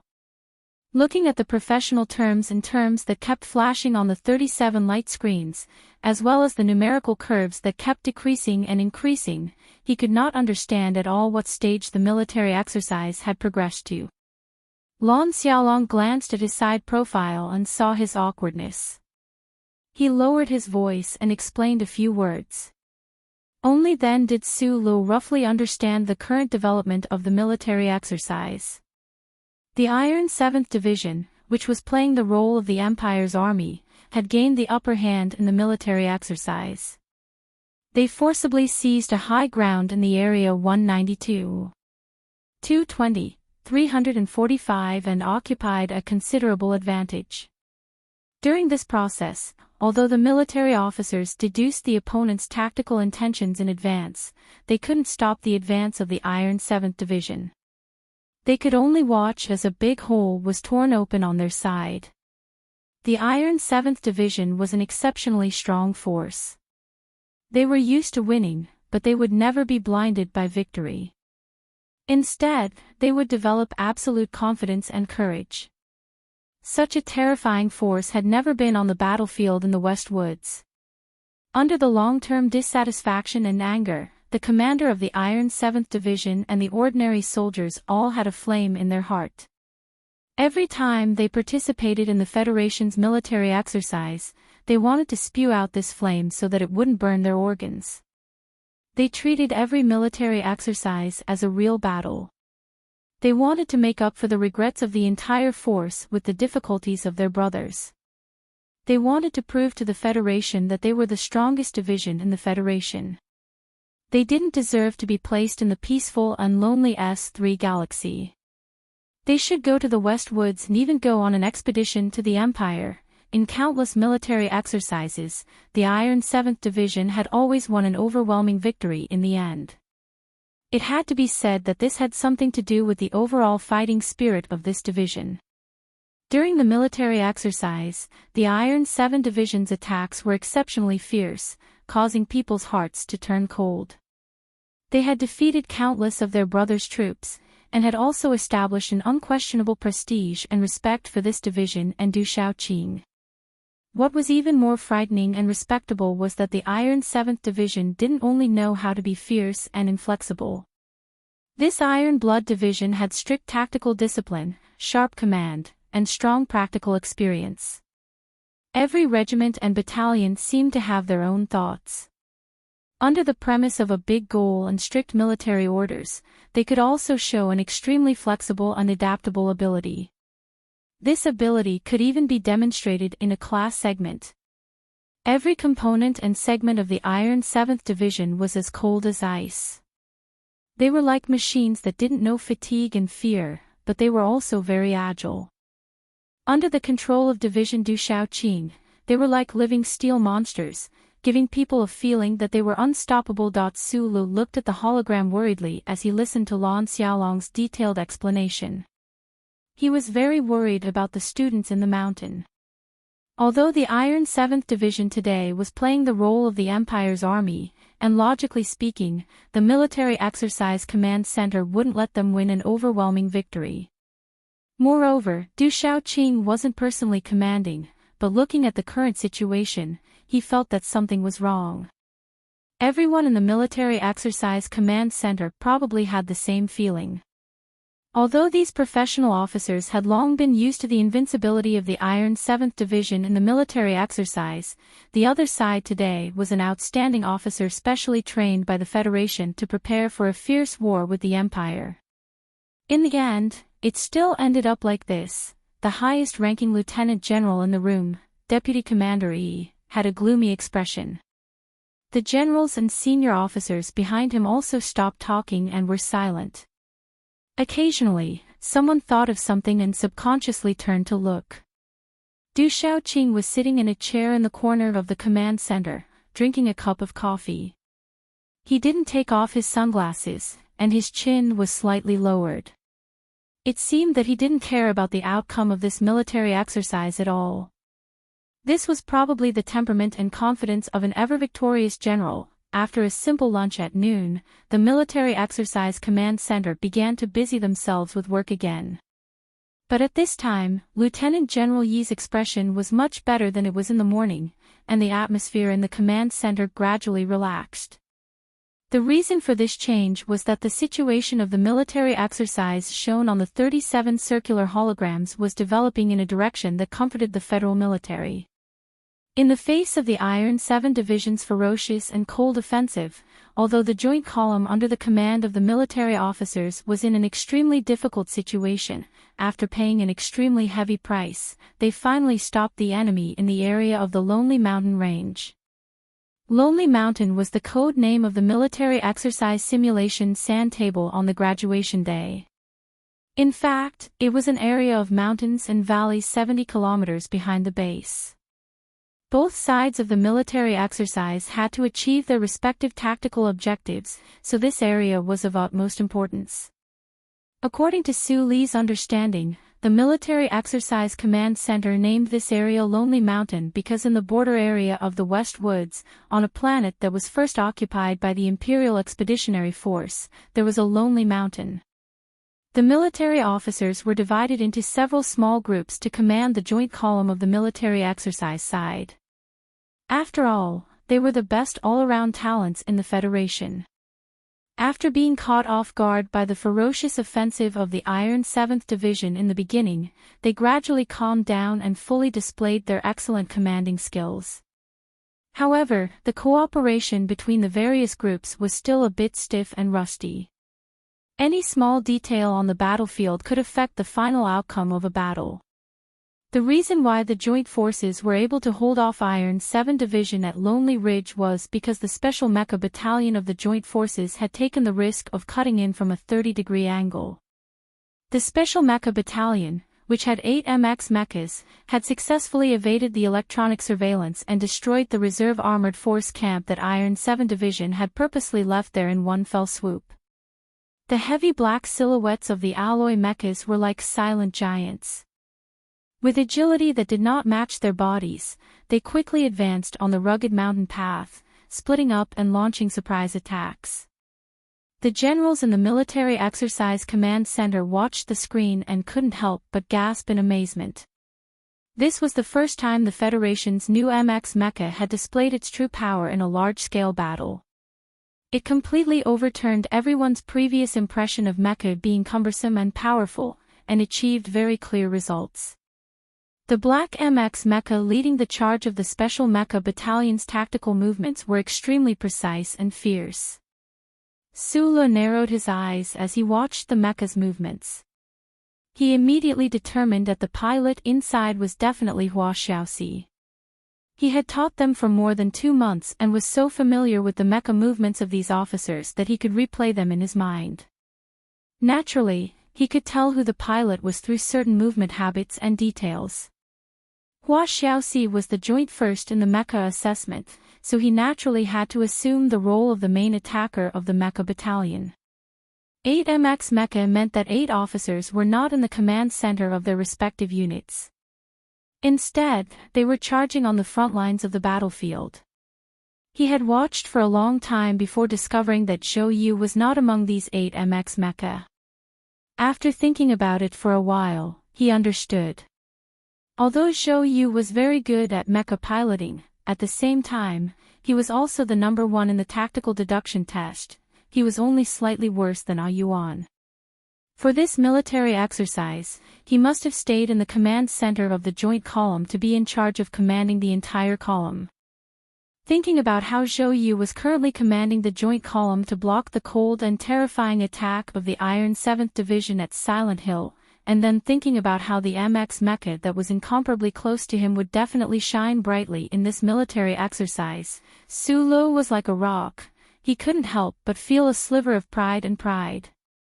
Unfortunately, he would not be able to learn the ability to command troops from this military exercise. Every profession has its own specialization, Su Lu thought to himself somewhat self-deprecatingly.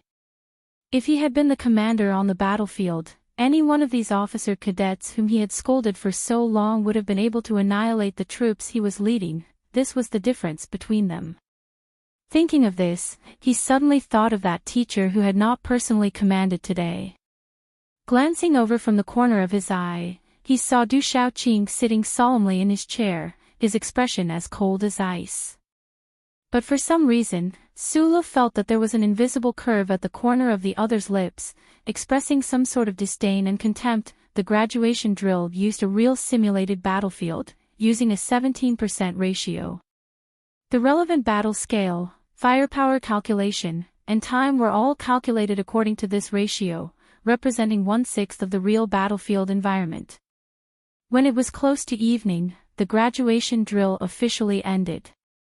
A total of 5 tactical objectives had been set for this military exercise.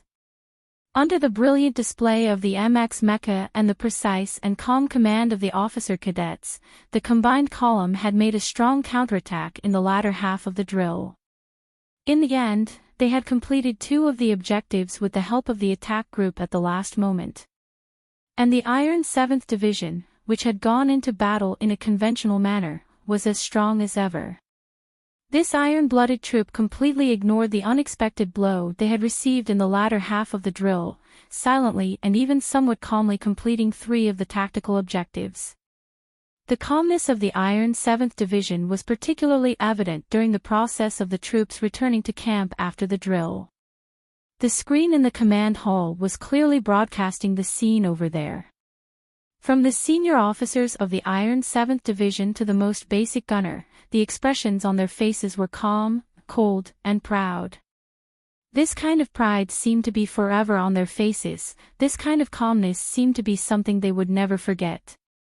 A troop that was used to winning was indeed very frightening, just like their teacher. The people in the military exercise command center were already quite satisfied with this result, and traces of a smile appeared on Lieutenant General Yi's face. The federal military had long been used to the victories of the Iron 7th Division. Today, the combined column under the command of the officer cadets had not lost too badly. Although the defensive line would definitely have collapsed if they had held on for a standard day, this was still the most evenly matched military exercise in many years. These officers that the Federation had focused on grooming did not lose face for the military. After the military exercise ended, the various participating troops left the base one by one. Su Lu looked at the military transport ships that covered the sky and couldn't help but feel a little puzzled. It was said that the Federation was lacking in crystal resources, but for the sake of a military exercise, they were able to transport thousands of people from S2. It seemed that in order to prepare for war with the Empire, the Federation really was willing to pay any price. Immediately after, he turned his head and looked at the officers lined up in front of him. He narrowed his eyes and smiled slightly. At this time, the instructors were all standing on the other side. He was only the instructor of the mecha class, so it was naturally not convenient for him to stand out and say anything. However, his mood was revealed through his expression. Although he was young, these officers in front of him were still considered his students. This was probably a sense of achievement that came from being a teacher. The officers did not try to hide the smiles on their faces. Although they were all proud people, they had enough reason to be proud of the fact that they were able to fight so well against the Iron 7th Division after forming a team at the last minute and commanding troops they were not familiar with. Shou Yu and Hua Xiaoxi were the focal figures among the officers because in this military exercise, Shou Yu had been responsible for the overall tactical deduction, while Hua Xiaoxi had been responsible for the most dangerous ambush. The two of them had contributed the most. Hua Xiaoxi's eyebrows were raised in unspeakable joy. Shou Yu, on the other hand, maintained his gentlemanly appearance, smiling in response. Right at this time, the slightly chaotic ranks suddenly quietened down, because the general in charge of inspecting and summarizing had already walked over. What was completely unexpected was that the person who had walked over was actually the commander of the Iron 7th Division, Du Xiaoqing. The field instantly fell silent. The officers straightened their chests, the emotions in their eyes burning. If they could be praised by Du Xiaoqing, it would be an irresistible honor for any officer. The monotonous sound of footsteps rang out. Du Xiaoqing, wearing sunglasses, walked over with a cold expression. 3 officers from the Iron 7th Division followed behind him. When he reached the right side, the 3 officers stopped in their tracks. Du Xiaoqing did not stop. His shiny military boots stepped slowly on the ground, as if landing on the hearts of the officers. He walked from the left to the right of the formation, then stopped. He looked coldly at the officers, his thin lips slightly parted, and his words were as sharp as knives. Known as the most outstanding officer in the Federation, after 8 months of training, all you end up with is a bunch of trash.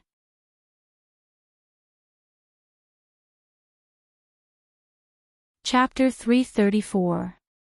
Everyone was still silent, but some of the officers' faces were slightly red, and a hint of struggle flashed through their eyes. They felt a strong sense of humiliation and anger, but no one dared to say anything. This was because they were in the military camp, and the person who had said those words was a major general, and the person who was rudely reprimanding them was Du Xiaoqing. The lines of this young military general's face were very clear, just like the tactics he used to command the Iron 7th Division. Through the lenses of his sunglasses, one could faintly see his extremely deep eye sockets, just like the strict military discipline of the troops he led, deep and inviolable.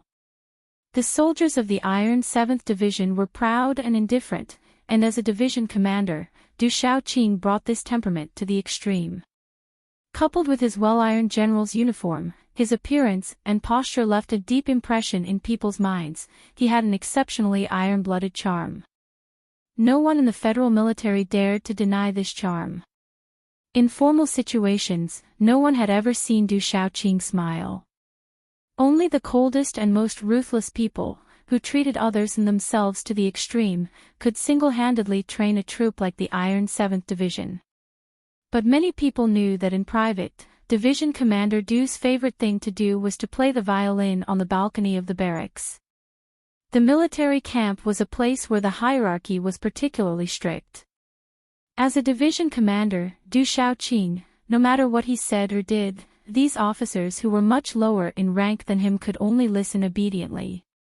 Even if they were not convinced, they could only blush and straighten their backs even more. No one dared to voice out their doubts. The Federation government now particularly appreciated the Iron 7th Division, and the military also relied heavily on Du Xiaoqing. After today's military exercise, he was the one who gave the speech, which already showed a certain inclination. Today, when war was about to begin, a sharp and cold military knife like Du Xiaoqing could not be hidden in its scabbard forever. Even if the fierce man from the Zhong family in the West Woods tried to suppress him, he would not be able to hold down the handle of the knife. The strict discipline and silence displayed by the trainees at this time could not melt the ice on Du Xiaoqing's face. His sharp eyes slowly scanned the surroundings through the lenses of his sunglasses, and coldly said, "For a preset military exercise like this, regardless of the outcome, it has no meaning to the Federation soldiers." With one sentence, he had made the graduation speech organized by the federal military a Japanese army a piece of shit. Probably only this major general, who had thousands of eyes on him, dared to say such words. However, his words also erased the most awe-inspiring capital of the Iron 7th Division in one stroke. When others heard it, they could not refute it at all. Du Shaoqing quietly looked at the officers in front of him. Only he knew that these words were from his heart. The stage of a soldier could only be the real battlefield. Even if the Iron 7th Division led by him could always maintain the victory of the military exercise in the next 100 years, what was the point? If he could not set foot in the West Woods, defeat the imperial armies, and make a real contribution, his title as a famous general was only a famous general on paper. He could not even beat the fierce tiger from the West Woods whose surname was Zhong, let alone catch up with the old man from Lake Feiqing. Thinking of this, Du Shaoqing's expression became even colder. The lines on his jawline were abnormally stiff. He coldly reprimanded, "The Federation has only successfully assembled 27 MXs. This time, we transferred 8 MXs to you. You actually fought like this. As soldiers of the Federation, don't you feel ashamed?" Du Shaoqing did not seem to be satisfied. He coldly looked at the crowd and calmly said, "After fighting with the 7th Division and seizing 2 tactical targets, do you feel very satisfied? Before the battle, you are already thinking about losing. As soldiers of the Federation, don't you feel ashamed? Even these 2 targets were given to you by my subordinates." Du Shaoqing reprimanded in a deep voice, "I don't want to give you any face. I also don't care about the military exercise command center's plan. The sand table is the battlefield. Today, the 7th Division didn't let you lose too badly. It has nothing to do with you. I was just thinking about those normal soldiers who were carelessly commanded by you. As a military officer, I don't want to see the soldiers at the bottom lose all hope in the future command system of the Federation military. Fighting a fake battle, yet you still need the opponent to deliberately show mercy. As soldiers of the Federation, don't you feel that you are trash? Ashamed, ashamed, trash." Each sentence was sharper and heavier than the last. Especially what Du Shaoqing said at the end. Today, the joint column under the command of the military officer had taken 2 tactical targets, and it was actually the Iron 7th Division that deliberately let them win. The military officer cadets clearly knew that at the beginning of the military exercise, they found a lot of objective difficulties for themselves. They did not have the courage to try and defeat the Iron 7th Division. After being pointed out by Commander Du, they no longer felt as proud as before. Instead, they felt a little ashamed. But when they heard the last sentence, they felt very indignant. This was the result of the battle that they fought for. How did it become the Iron 7th Division letting them win? The military officers stood even straighter. It was as if there was fire in their eyes. But under the strict military discipline, still no one dared to stand out. You know how to be angry, it means that you still have a sense of shame. You are not considered trash that can't be saved. Although you are not far from being useless. Du Shaoqing looked at everyone coldly. His hands that were holding the black leather gloves were behind his back. He said lightly, "Shou Yu, step forward." Shou Yu was slightly shocked. He took a step forward from the formation and stood at attention. He looked straight ahead and saluted. His movement was extremely clean and neat. He was a gentle gentleman. Facing this cold and dignified Major General, he could not help but be extra cautious. He wanted to make sure that the other side would not be able to find any mistakes in the details. The second tactical deduction from the anti-terrorism drill. Du Shaoqing had not walked past him before, so he casually glanced at him. "Yes, General." Shou Yu answered loudly with an expressionless face. The second tactical deduction. Du Shaoqing said indifferently, "Let me ask you, if the 7th Division gave up on the backup and didn't provide any support when your mecha battalion went straight to the bottom of Silent Hill and attacked your camp with the armored brigade, what would you do?" The atmosphere in the middle of the silent field suddenly changed. This was because all the military officers, including the instructors standing outside, could hear that this division commander Du Xiaoqing, who was known for his tactical deduction, was actually going to verbally test the military officers' brains today. He wanted to use this to prove to everyone that the 7th Division had gone easy on them today. This was to give these military officers a heavy blow to their confidence. Zhou Yu, on the other hand, was not afraid at all. His eyes suddenly lit up and he replied in a clear voice. The instructor said that the MX Mecha is best at surprise attacks and decapitation. Our army will need 34 minutes to rush down to provide assistance, and 12 minutes to return to the camp. Within 46 minutes, the 7th Division's armored brigade will not be able to pass through Area 452. 124, why not? Du Xiaoqing looked at him coldly. Because the road is not easy to travel, General. It was rare for Zhou Yu to be so playful. It seemed that even someone as gentle and polite as him felt a bit of disgust towards the aggressive Du Xiaoqing. When he heard Zhou Yu mention the instructor, Su Lo was smiling with his head lowered. Hearing this, his smile widened. Du Xiaoqing was not affected. He was not angry, but he did not laugh. He asked coldly, "Why is it not easy to travel?" Zhou Yu was slightly taken aback. He replied, "The area is all mountainous. The armored brigade is not suitable to advance quickly in this kind of terrain. Also, the 7th Division's commander should have considered that it is easy to be attacked by individual weapons in this kind of terrain. The casualty rate is too high. There is no need to consider casualty rates in war." Du Xiaoqing said coldly, to the side of Area 452. 124, there is a temporary road used by the main assembly base for maintenance of the radar station. Although it has been out of use for 20 years, the armored brigade can still force its way through without any problem. As soon as these words were said, the originally silent scene was instantly filled with gasps. Who would have thought that Du Xiaoqing would actually know of a maintenance road that had been out of use for 20 years? Perhaps even the logistics officer of the base would not be able to describe the location of this road so casually. Zhou Yu's eyes narrowed.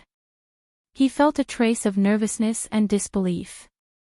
His brow furrowed, and after a moment of silence, he said, "The map provided by the Exercise Command Center did not indicate this road. You officers have been in this base for 8 months, Du Xiaoqing reprimanded in a low voice. The 7th Division only received the order for the exercise 3 days ago. The 7th Division came from System S3. They only used 3 days to find this abandoned road, but you guys don't know about it. Is this an excuse?" Zhou Yu frowned and thought for a long time. He confirmed that if the 7th Division's armored brigade had been able to use this road, the situation of today's military exercise would have been greatly reversed. But who would have thought that the people of the Iron 7th Division would actually know the terrain of the military exercise area better than they did? Preparation for the battlefield was indeed the most important thing. Could it be that the other side had really gone easy on them today, and that was why the troops under his command were able to get a barely passable result? Thinking of this, Zhou Yu's brow furrowed even tighter. He said very seriously, "Even if the armored brigade was able to use this road that we don't know about, how could they have discovered the location of the Joint Army's camp? I've already set up 3 layers of electronic interference barriers beforehand, and the satellite signal filtering and disguising has also been completed." He raised his head to look at Du Xiaoqing's cold profile and said, "And the armored brigade's disguise radius is not large. After I discovered them, the MX Mecha that had returned to help would have been able to coordinate with the heavy infantry to disperse them before they could reach me. Why couldn't they have discovered your camp? Forget about the things you learned in No. 1 Academy." Du Xiaoqing said coldly, "Those electronic barriers of yours are as densely packed as an old woman's underwear. I don't know if it's because you're afraid of the cold or because you're afraid of exposing your body, but you actually set up so many layers. There's a very simple principle on the battlefield. It's just like being a person, the thing that you want to protect the most is the most vulnerable and most important part of your enemy. A thick sense of mockery flashed across his face that was not covered by the sunglasses. Any civilian equipment would have been able to discover the strangeness of your area. Even if they didn't know what you were hiding, they would still know that it was your weak point. Cold sweat gradually seeped out of Zhou Yu's back. He suddenly raised his head and retorted, "You're gambling with the armored brigade's life. If I deliberately used 3 layers of electronic barriers as a disguise to lure the armored brigade into the ambush," Du Shaoqing unhappily waved his hand and cut him off. He said coldly, "All of your soldiers are tied up at the eastern line of Silent Hill. How would you have extra soldiers to set up an ambush? Even if the armored brigade didn't find your camp, once they came out from there, they would be able to circle around your camp and coordinate with the main force of the 7th Division. How many people do you think will be able to survive today? The most important thing is..." Du Shaoqing looked at Zhou Yu indifferently. He increased his tone and said with a pressuring tone, "Your camp is right there. A soldier must dare to gamble on the battlefield. A soldier who doesn't have the will to gamble is destined to be a failure." Zhou Yu slowly lowered his head. He furrowed his eyebrows and thought for a long time. Then, he raised his head firmly and said, "Even if the armored brigade comes, I can still use the 44-man assault formation to retreat. As long as I can hold on until the mecha camp comes back, this battle can still be fought." 120, 447 area. How much power do you have left? One of the 7th Division's divisions is watching over there, Du Shaoqing said coldly without hesitation. Zhou Yu thought for a while and replied, "But 120. 446 area is still in my hands. The highest altitude here is 1,245 meters. Your assault helicopters won't be able to do much damage." Du Shaoqing said expressionlessly, "Your MX is on the way back. Although the 70H Division's M52 is a little slow, it's not like they can't walk on the mountain road." Zhou Yu was stunned. He frowned and thought for a long time. There was no terminal computer, no holographic screen, no map coordinates, no firepower deployment data, and no modern tools. The most talented division commander in the Federation and the best tactical deduction expert in the new generation of military officers were just using his memory and understanding of the troops on the battlefield to make verbal deductions. The field grew quieter and quieter. Only the voices of these 2 people could be heard. It was as if there were golden spears and armored horses colliding in the air, making crisp and silent sounds of collisions. There was also the faint smell of smoke from the explosions of gunpowder. However, Division Commander Du Shaoqing's tone was always cold and indifferent. Moreover, he didn't need time to think before making any deployment. Zhou Yu, on the other hand, took longer and longer to think, and his voice became more and more labored. The federal military recognized Du Shaoqing as the #1 person in terms of strategic intelligence and tactical command. For Zhou Yu to be able to argue verbally with him was already very impressive in the eyes of everyone present. However, looking at the cold-faced division commander wearing sunglasses, everyone felt an incomparable chill in their hearts. They wondered what exactly Du Shaoqing's brain was made of. The few lieutenant colonels of the Iron 7th Division who came with Du Shaoqing had calm expressions. They had seen too much of their division commander's shocking military intelligence and had long gotten used to all of this. On the contrary, they instead felt a faint admiration for Zhou Yu, who had been verbally deducing tactics with his division commander until now. Back when he was at the Westwoods Preparatory Military Academy, Zhou Yu was already regarded as a genius, completely overshadowing his already excellent brother Zhou Jin. He was sent by the 4th Military Region to the 1st Military Academy to study history and battle examples. He was incomparably diligent, and that was why he had achieved what he had today. However, What made him feel incomparably oppressed was that the division commander he was facing today, Du Xiaoqing, was actually as cold and unapproachable as a snowy mountain.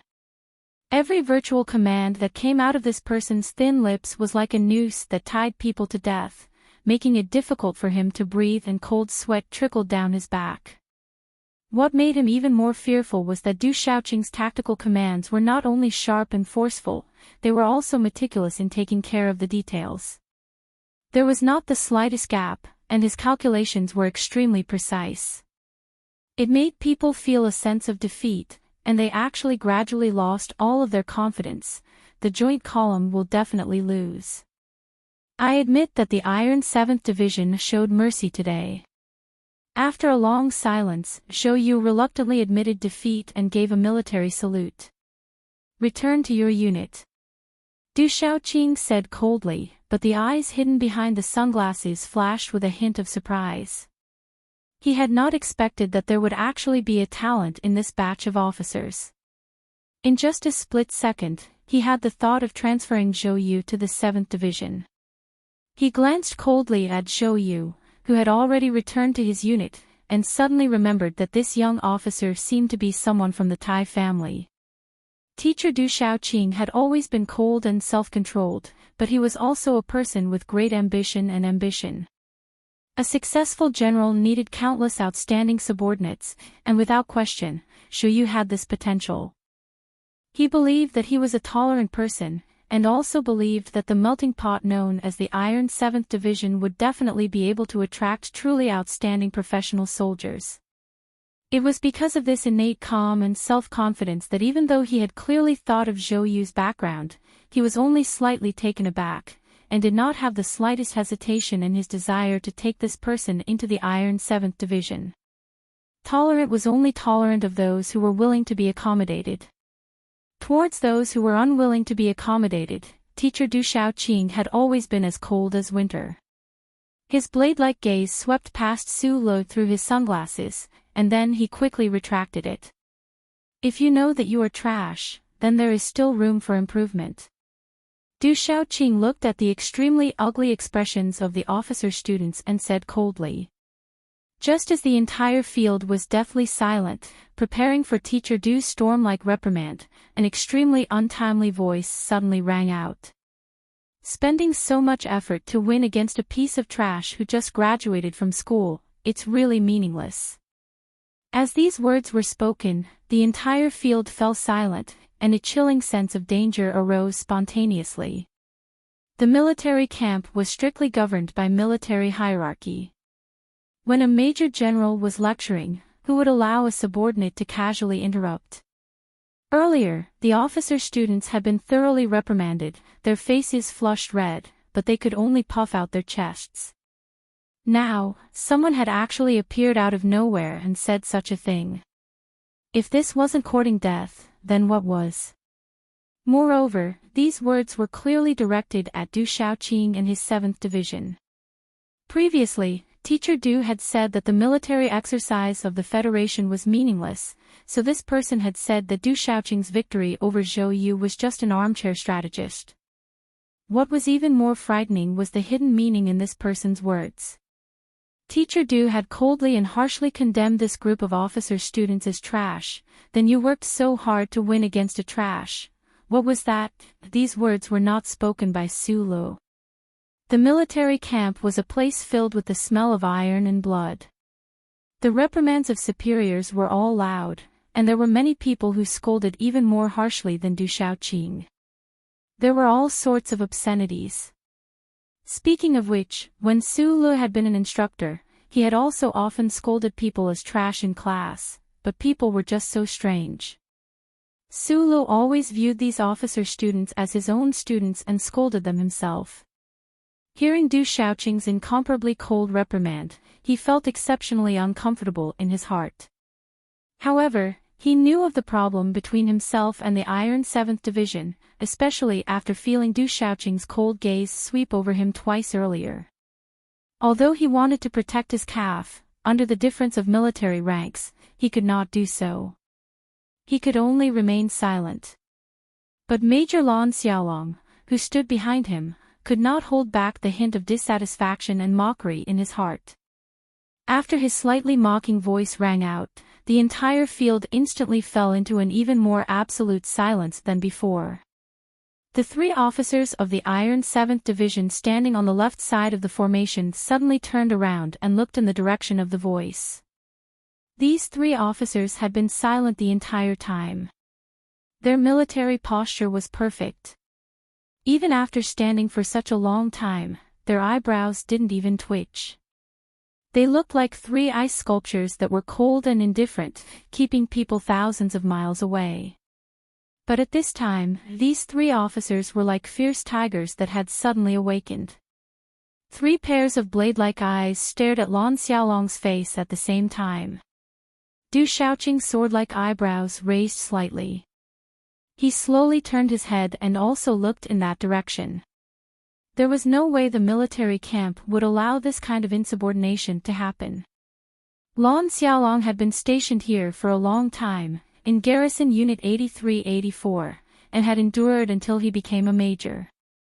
However, he had more or less an undisciplined aura, just like the members of the 7th Combat Group behind Su Lu and Su Lu.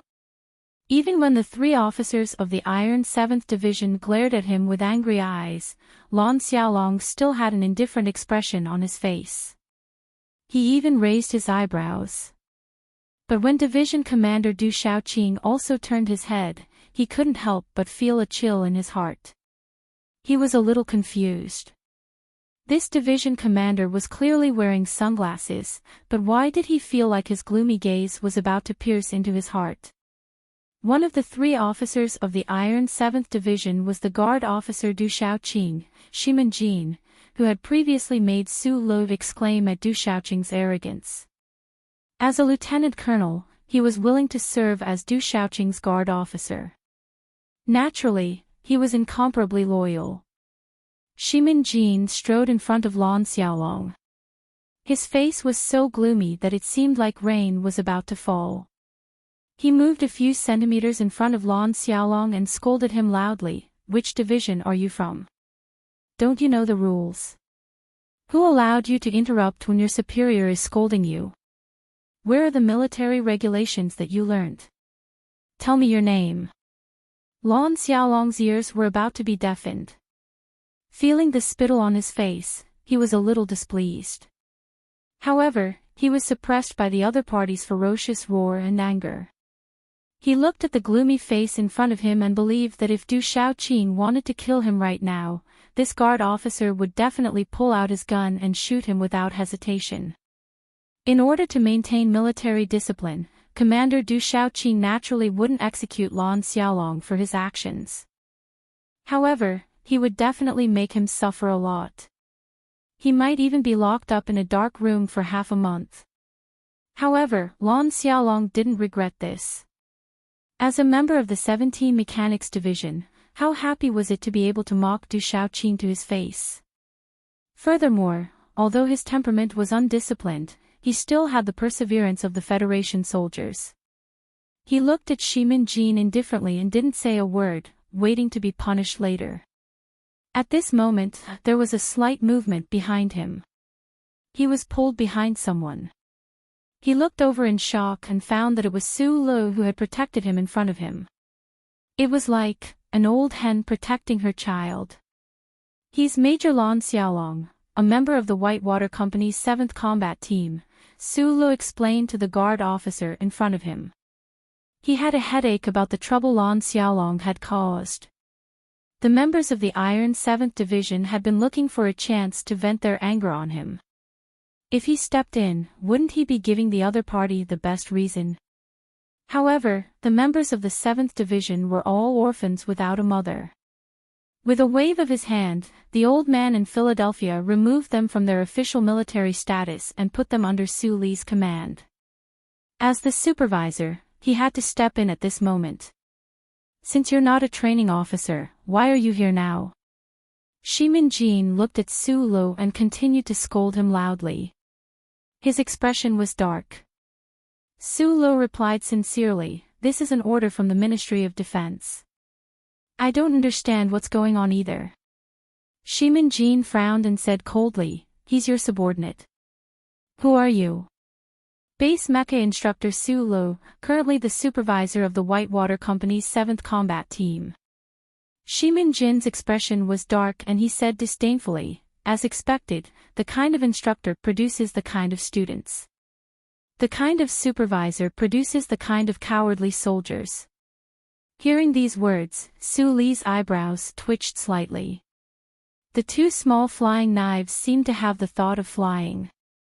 Shortly after, he took a light breath and said seriously, "It's not up to you to judge whether my soldiers are cowards or not. I may not be a good supervisor or a good instructor, but I think the students participating in today's military exercise are all not bad." Hearing these words, the expressions of the students standing in a row, who had initially been somewhat ugly, softened slightly.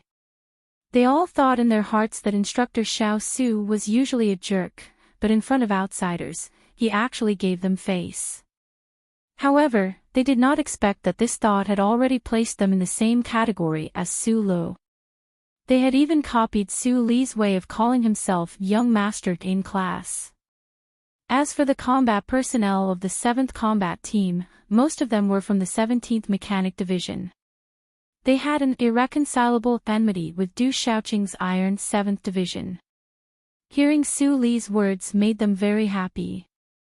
Furthermore, they were originally non-military personnel, so they had less to worry about. Xiong Linquan purposely made himself not look at that ice-cold instructor Du Shaoqing and said faintly, "Our soldiers are indeed quite cowardly. It's just that we often go to the West Woods to kill the Empire's people." Xiong Linquan's words were undoubtedly a loud slap to the face of the Iron 7th Division's officer. The stern look in Shimin Jin's eyes gradually deepened. He stared at Su Lo in front of him and said coldly, "You really have guts. You're a lieutenant colonel, and I'm also a lieutenant colonel. Why should I act pitiful and resentful in front of you?" From the moment the 7th Division appeared in front of him, Su Lo instinctively felt a sense of danger. Du Shaoqing had reprimanded everyone mercilessly, and his anger had already accumulated to a certain extent. At this moment, looking at the gloomy face of the guard in front of him and hearing his words, the two throwing knives on his forehead finally flew up. He replied indifferently. Shimin Jin was slightly stunned. He did not argue with him about the military rank. Instead, he looked at Lan Xiaolong who was behind Su Lo and said coldly, "You've violated the rules. Have your man come out." In the military camp, this request was not unreasonable. However, Su Lo was not a professional soldier, and his personality also determined that he would not hand Lan Xiaolong over today. However, in the face of strict military discipline, what could he do? Earlier, when Teacher Du and student Zhou Yu were conducting tactical simulations, this subordinate of mine only wanted to participate in the discussion. He did not intentionally interrupt the senior officer's conversation. "I don't think he needs to be disciplined." Su Lo narrowed his eyes and actually said such a thing. "You guys are from the 17th Division." Right at this moment, Du Shaoqing's cold and oppressive question came from the other end of the line. "I don't know how to fight." Su Lo learned from Teacher Du's experience of pretending. Tomorrow, he'll show it a little.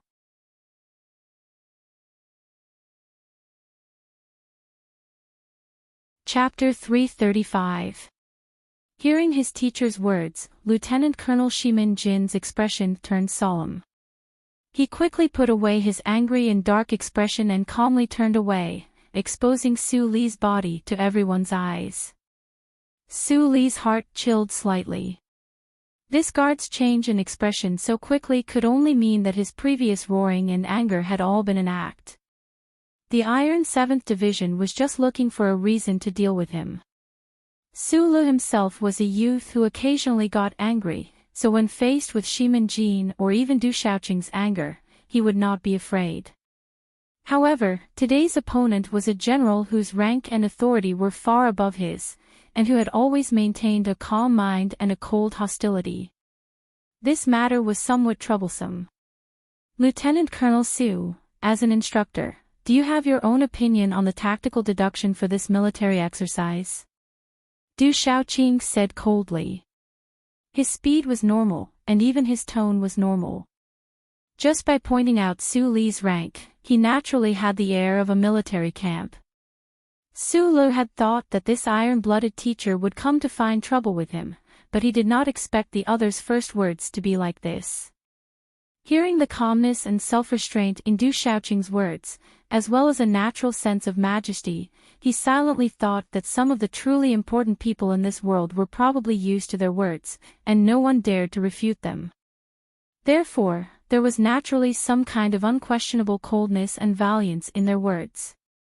I'm teaching mecha, not deduction. Su Lu lowered his head slightly and said calmly, if you want me to do tactical deduction, even if you give me 3 divisions, in front of the Iron 7th Division, they will only end up dead.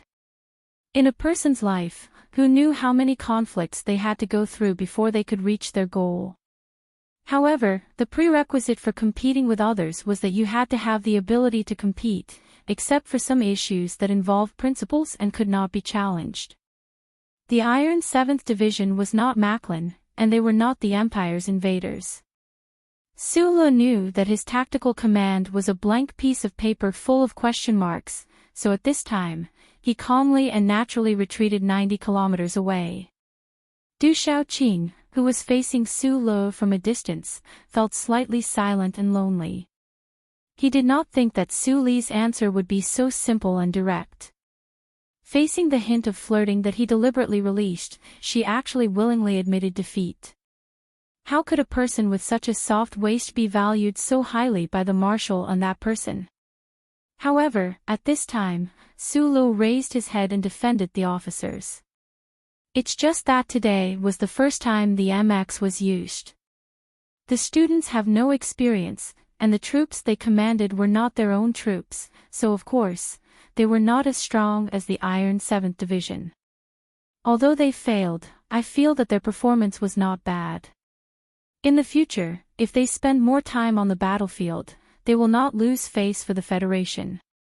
As soon as these words were said, the officers, who had been in low spirits, could not help but straighten their chests. There was an additional trace of gratitude in their eyes as they looked forward, looking at Su Lu, who was standing quietly in the group of instructors. Du Xiaoqing's deep eyes flashed with a trace of gloominess. Because these words were originally intended for everyone to hear. The Federation and the upper echelons of the military had intended for him to carry out the final summary inspection work. Naturally, there was a deeper meaning to this. They were tacitly allowing and even encouraging him to establish his own authority in the military. In the previous lecture, Du Xiaoqing had given these officer students a torrent of abuse, but in reality, he knew better than anyone else that these officer students had endless potential. He knew what kind of role they would play in the Federal Army system in the future battlefield. Harsh lectures and ridicule were not his goal. His goal was to subdue these arrogant fellows. In his vision, he would crush all of these officers' arrogance with a storm. Then, he would change the topic. When they were at their lowest, he would give them confidence and beat their hearts and minds. Like the spring breeze after a storm, he would capture their hearts and minds. Only then would he be able to leave the great name of Du Xiaoqing in the hearts of the future young forces of the federal military. Seeing himself as the spring breeze, as the sun, Du Xiaoqing's state of mind was very normal. He believed that he had the qualifications to become the unsetting sun of the federal military in the future. Now that he was a famous general of the Federation and the commander of the Iron 7th Division, he was already the target of admiration and worship in the eyes of the Federation officers. With a little beating, he would naturally be able to easily achieve his goal. However, after a series of tactical deductions, he suppressed the most famous Zhou Yu until his face turned slightly pale. The entire audience was silent. Just as Commander Du Xiaoqing was about to change the topic and appease the crowd, someone extremely untimely and impudently disrupted the course he had planned. Then, there was another person who stole his lines. What made him even angrier was that the person who stole his lines just had to be that very unpleasant person, Su Lo. The clear sound of footsteps rang out in the quiet field. Paw paw paw. The sound of the hard military boots hitting the ground was crisp but not loud. However, what was strange was that when all the officers, including Su Lo, looked at Commander Du, who was slowly walking over from the end of the line, they felt that his footsteps were exceptionally heavy and powerful. It was as if a heavy black mecha was walking out of a smoke-filled valley. Du Shaoqing walked to the center of the line and stared at Su Lo through his sunglasses. He didn't say anything for a long time. Su Lo took 2 steps forward and gave a military salute. He also didn't say anything. The smile on his face was completely gone. He calmly and solemnly narrowed his eyes. It was as if the sun was about to set and was burning his retinas. He felt a little uncomfortable. This kind of deathly silence and the feeling of almost confrontation made all the officers in the field feel a strong pressure. The trainees were very worried about this bastard, Instructor Xiao Su, but they didn't have the right to stand up and say anything. The instructors wanted to say a few words on behalf of Su Lo, but under this kind of pressure, no one dared to stand up. Even those undisciplined and strong members of Team 7 behind Su Lo were intimidated by the cold aura exuding from Du Shaoqing in this instant. A person's reputation was like the shadow of a tree. A cold general of the federal military, the youngest major general, just by standing at the front of the line, he was able to exude a boundless sense of pressure. After a long silence, Du Shaoqing finally opened his mouth to speak. The words that came out of his thin lips were cold and sharp. A lieutenant colonel and a mecha instructor. You admit that you don't know anything about tactical deduction, but you stand up for your students and challenge my judgment. Was it the Ministry of Defense or the Joint Chiefs of Staff who gave you this guts and this authority? The military camp was a simple and direct world. Even though Du Shaoqing was the youngest division commander in the Federation, the only major general, the most standard professional soldier, and the most idol-level figure, once he was enraged, he still walked the simple and direct path without so many twists and turns. His words were not as sharp as knives. They were like a bucket of ice water that had been splashed directly onto Su Li's head, sending a chill down his spine. Su Lo clasped his hands behind his back and lowered his head slightly. The dim light of dusk shone on his resolute and calm face. He didn't say anything to retort, keeping his head lowered so as not to meet Du Shaoqing's eyes, but he also didn't give off the feeling that he was surrendering. It was probably this attitude that caused Du Shaoqing's mood to darken.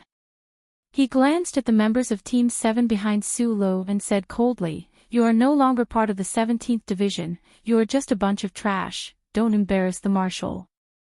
Su Lo wasn't moved by these words, because he wasn't part of the 17th Division to begin with. However, the faces of those fellows behind him were filled with anger. Du Shaoqing, however, didn't look at them anymore. He turned his head to stare at Su Lo and scolded him coldly, "Trash is trash. You are also trash." Hearing the word trash, Su Lo vaguely caught on to something. Other than Park Ji-ho, who had died at Hushan Road, and the 2 Iron 7th Division officers who had been heavily injured by him and couldn't participate in the graduation parade. Du Shaoqing's intention to humiliate him probably had something to do with this. But was this because of his pride as an ace officer of the Federation, or did it have something to do with that old man in Philadelphia? I don't know why the Ministry of National Defense would take in a criminal.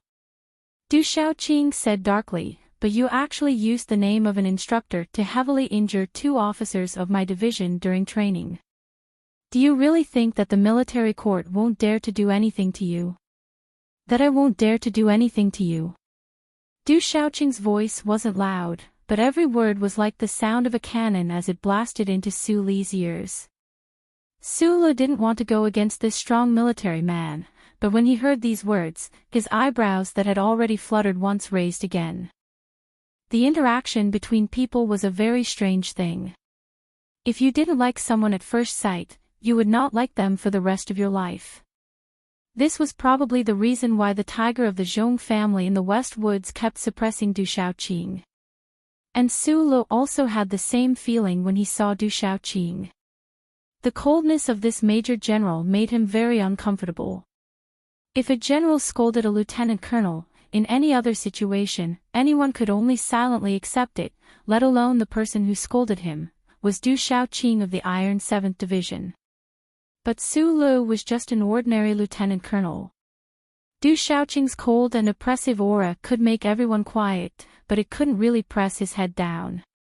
It should be known that in the room of the military prison in Qingqing, even the lightning-like gaze of the military god of Philadelphia couldn't break his big heart, let alone other people.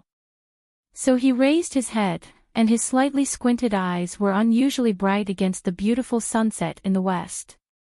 He answered, reporting to Commander Du, I didn't use the name of an instructor to suppress your subordinates so that they wouldn't dare to fight back, so I took the opportunity to heavily injure them. The investigation report of the base is already out, you can read it yourself. After a slight pause, Su Lu turned his head and looked directly at the sunglasses on Du Shaoqing's nose bridge. He said loudly, those two officers once passed on the teachings of the instructor, that a person's strength is the combination of speed and strength.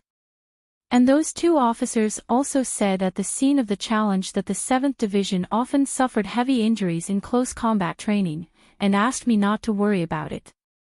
So, they were heavily injured. This is the result of the fight. If the commander doubts the investigation report of the base, you can let the close combat experts of the 7th Division, or you can try it yourself. The calm and loud voice echoed in the field. Everyone's expression was very interesting, especially the members of the 7th Division and the training officers. Instructor Su's words couldn't be said to be heroic, nor could they be said to be powerful. However, when he said it in such a normal way, the expressions of Du Shaoqing and the other officers of the Iron 7th Division slightly froze at the same time.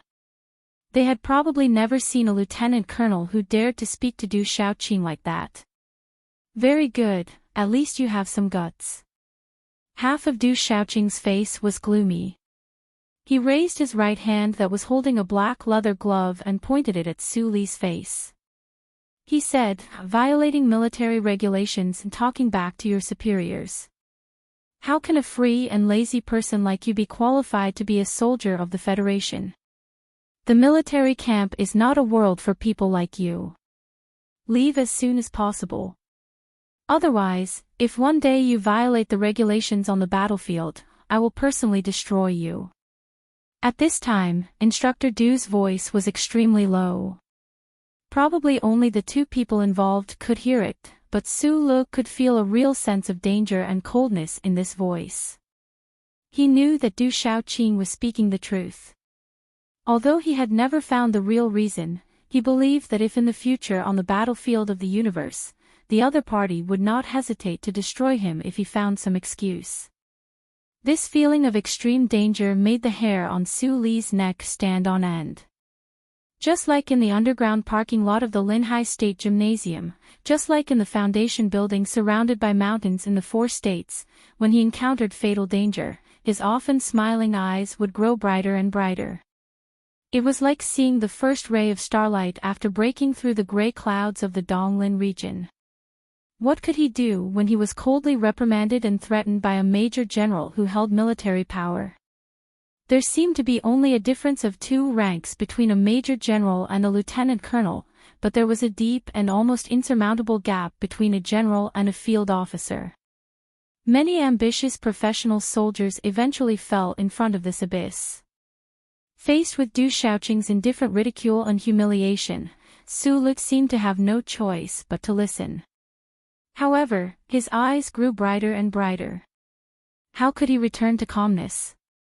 It was at this moment that he thought of Little Watermelon's father, the West Woods tiger who had suppressed Du Shaoqing for an entire 10 years. When faced with Du Shaoqing and his 7th Division, there was no other way but to be unreasonable, to be incomparably overbearing and violent. Su Li's narrowed eyes were almost as bright as the new moon in the sky. He stared at the black leather glove waving indifferently in front of his nose and suddenly said, "Lambskin." The black leather glove in Du Xiaoqing's hand slowly came to a stop in the evening wind. Bureau HTD doesn't care. The Federation's laws are always a little higher than the military regulations. A hint of a sincere smile appeared on Su Li's face. Violating the regulations, contradicting the superiors, being free and undisciplined, does that mean you don't have the qualifications to be a soldier of the Federation? Then how can someone who brazenly uses lambskin as a glove and violates the Federation's Wildlife Protection Act be qualified to be a teacher? Du Xiaoqing looked coldly at Su Lu. His expression was as cold as ever, but there seemed to be a hint of mockery at the corner of his mouth. Who in the Federation didn't know that Commander Du of the Iron 7th Division was the role model of a soldier, the standard role model? His style of attire was unparalleled, and his sunglasses and black leather gloves were his style of dress. As a major general, who would dare to question such privilege? Hearing Su Li's words, Du Xiaoqing was slightly angered. He said indifferently, "You can ask Bureau HTD to come find me, as long as they dare to interfere with my business." These words were very imposing and arrogant. The Iron 7th Division had always been an imposing, arrogant, and protective force. Their commander was even more so. Su Li's question was clearly asking for humiliation. Du Xiaoqing's indifferent words revealed a hint of disdain and mockery that couldn't be hidden. About injuring an officer of the Iron 7th Division, contradicting the superiors, and violating the regulations. Su Lu looked at Du Xiaoqing's sunglasses and said calmly, "You can ask the legal department, no, the Ministry of Defense to come find me, as long as they dare to interfere with my business." Whatever Du Xiaoqing said, Su Lu said the same thing. Normal Federation laws couldn't control the commander of the Iron 7th Division, but could the military regulations control Su Lu? This was a resounding slap to Du Xiaoqing's face. "You have privileges, but I have a father-in-law who is the scapegoat, and a distant relative beside Feiqing Lake.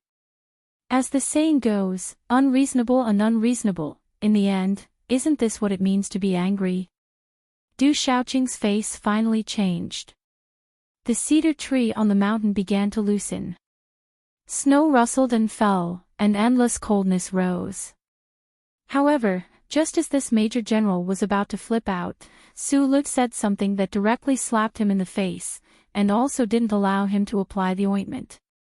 He looked straight ahead, his line of sight passing through Du Xiaoqing's ice-like shoulders and side face to look at the last trace of sunset in the distance. He lowered his voice and said, "Don't go crazy anymore. Otherwise, if you really force me to go crazy, what good will it do you? You are a big shot. If you are beaten by me in front of so many people, how humiliating will it be for you? How can you be the second army god of the Federation in the future? I believe you know that I can fight very well. Your bodyguards didn't have time to shoot. The point is, you are standing too close to me." Su Lu withdrew his gaze and looked at Du Xiaoqing. He said softly, "If I beat you until you are disabled, at most I will not be a soldier and be sent to Qingqing to be locked up for a dozen years. I don't care, and you should have investigated me. I can still be pardoned for killing Macklin. I didn't want to be a lieutenant colonel. It was that person in the official residence and that old man who asked me to be a lieutenant colonel." Su Lu lowered his voice and finished this long paragraph, which was rare for him. Then he took a deep breath and said with narrowed eyes, reporting to Commander, "Please allow me to not flip out." No one present heard what Su Lu said. They only noticed that Commander Du Xiaoqing had retracted his hands behind his back and clenched them tightly. The black lambskin glove on his left hand was clenched so tightly that it was somewhat deformed.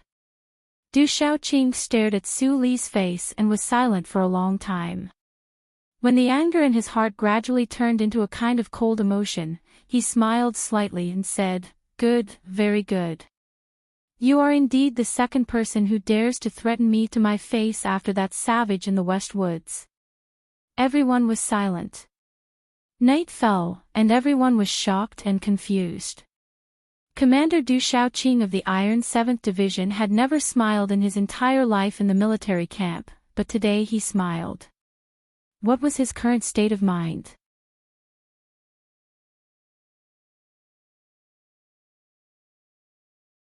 Chapter 336. Power, glory, and wealth were all things that Su Lu liked, but he didn't feel that they were indispensable. Some of the things that he truly cared about had already been blown away by the wind in front of the Parliament building, while the other parts were firmly reborn in a certain building or a dark prison cell. Those things that he cared about the most were not things that could be forcibly taken away by external forces. Thus, for the current him, he had nothing to lose, so he naturally had nothing to fear. His eyes narrowed, and the strict social order and certain unbreakable rules of the military camp were crushed by his eyelids. Back in the day, the Fei Qing brute had once caused the Empire's emperor to bleed and fall in a fit of anger. The Federation's ancient proverb had a similar saying. Du Shaoqing wasn't the Empire's emperor, and Su Lu wasn't Li Pifu, but Su Lu truly did have a bit of the swift and fierce aura beneath his cheerfulness, as well as the ability to launch an explosive strike. This displayed a deterrent force. Teacher Du's status was dignified, cold, and tyrannical. He had great ambitions and great aspirations, so he naturally couldn't fight with an unreasonable barefoot man like Su Lu. This was a natural imbalance and weakness. Su Lu had helped the Federation choke a poisonous seed of the Empire to death. However, after the incident, many of the Federation's top politicians, as well as the upper echelons of the 7 great families, developed a strong sense of vigilance toward him. They even wanted to erase his existence, precisely because of this reason.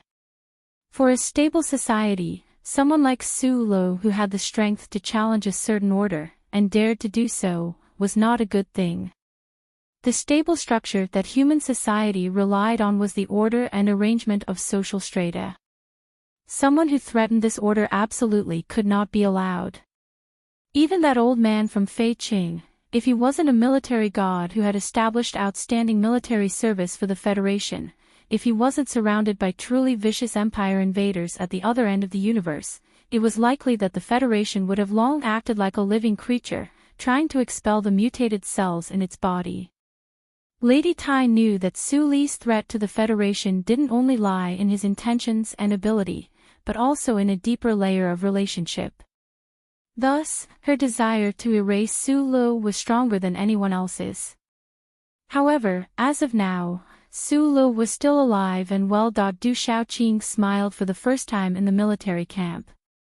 His smile was filled with faint self-mockery, because he was very clear that Su Li's threat was indeed something that he was very afraid of.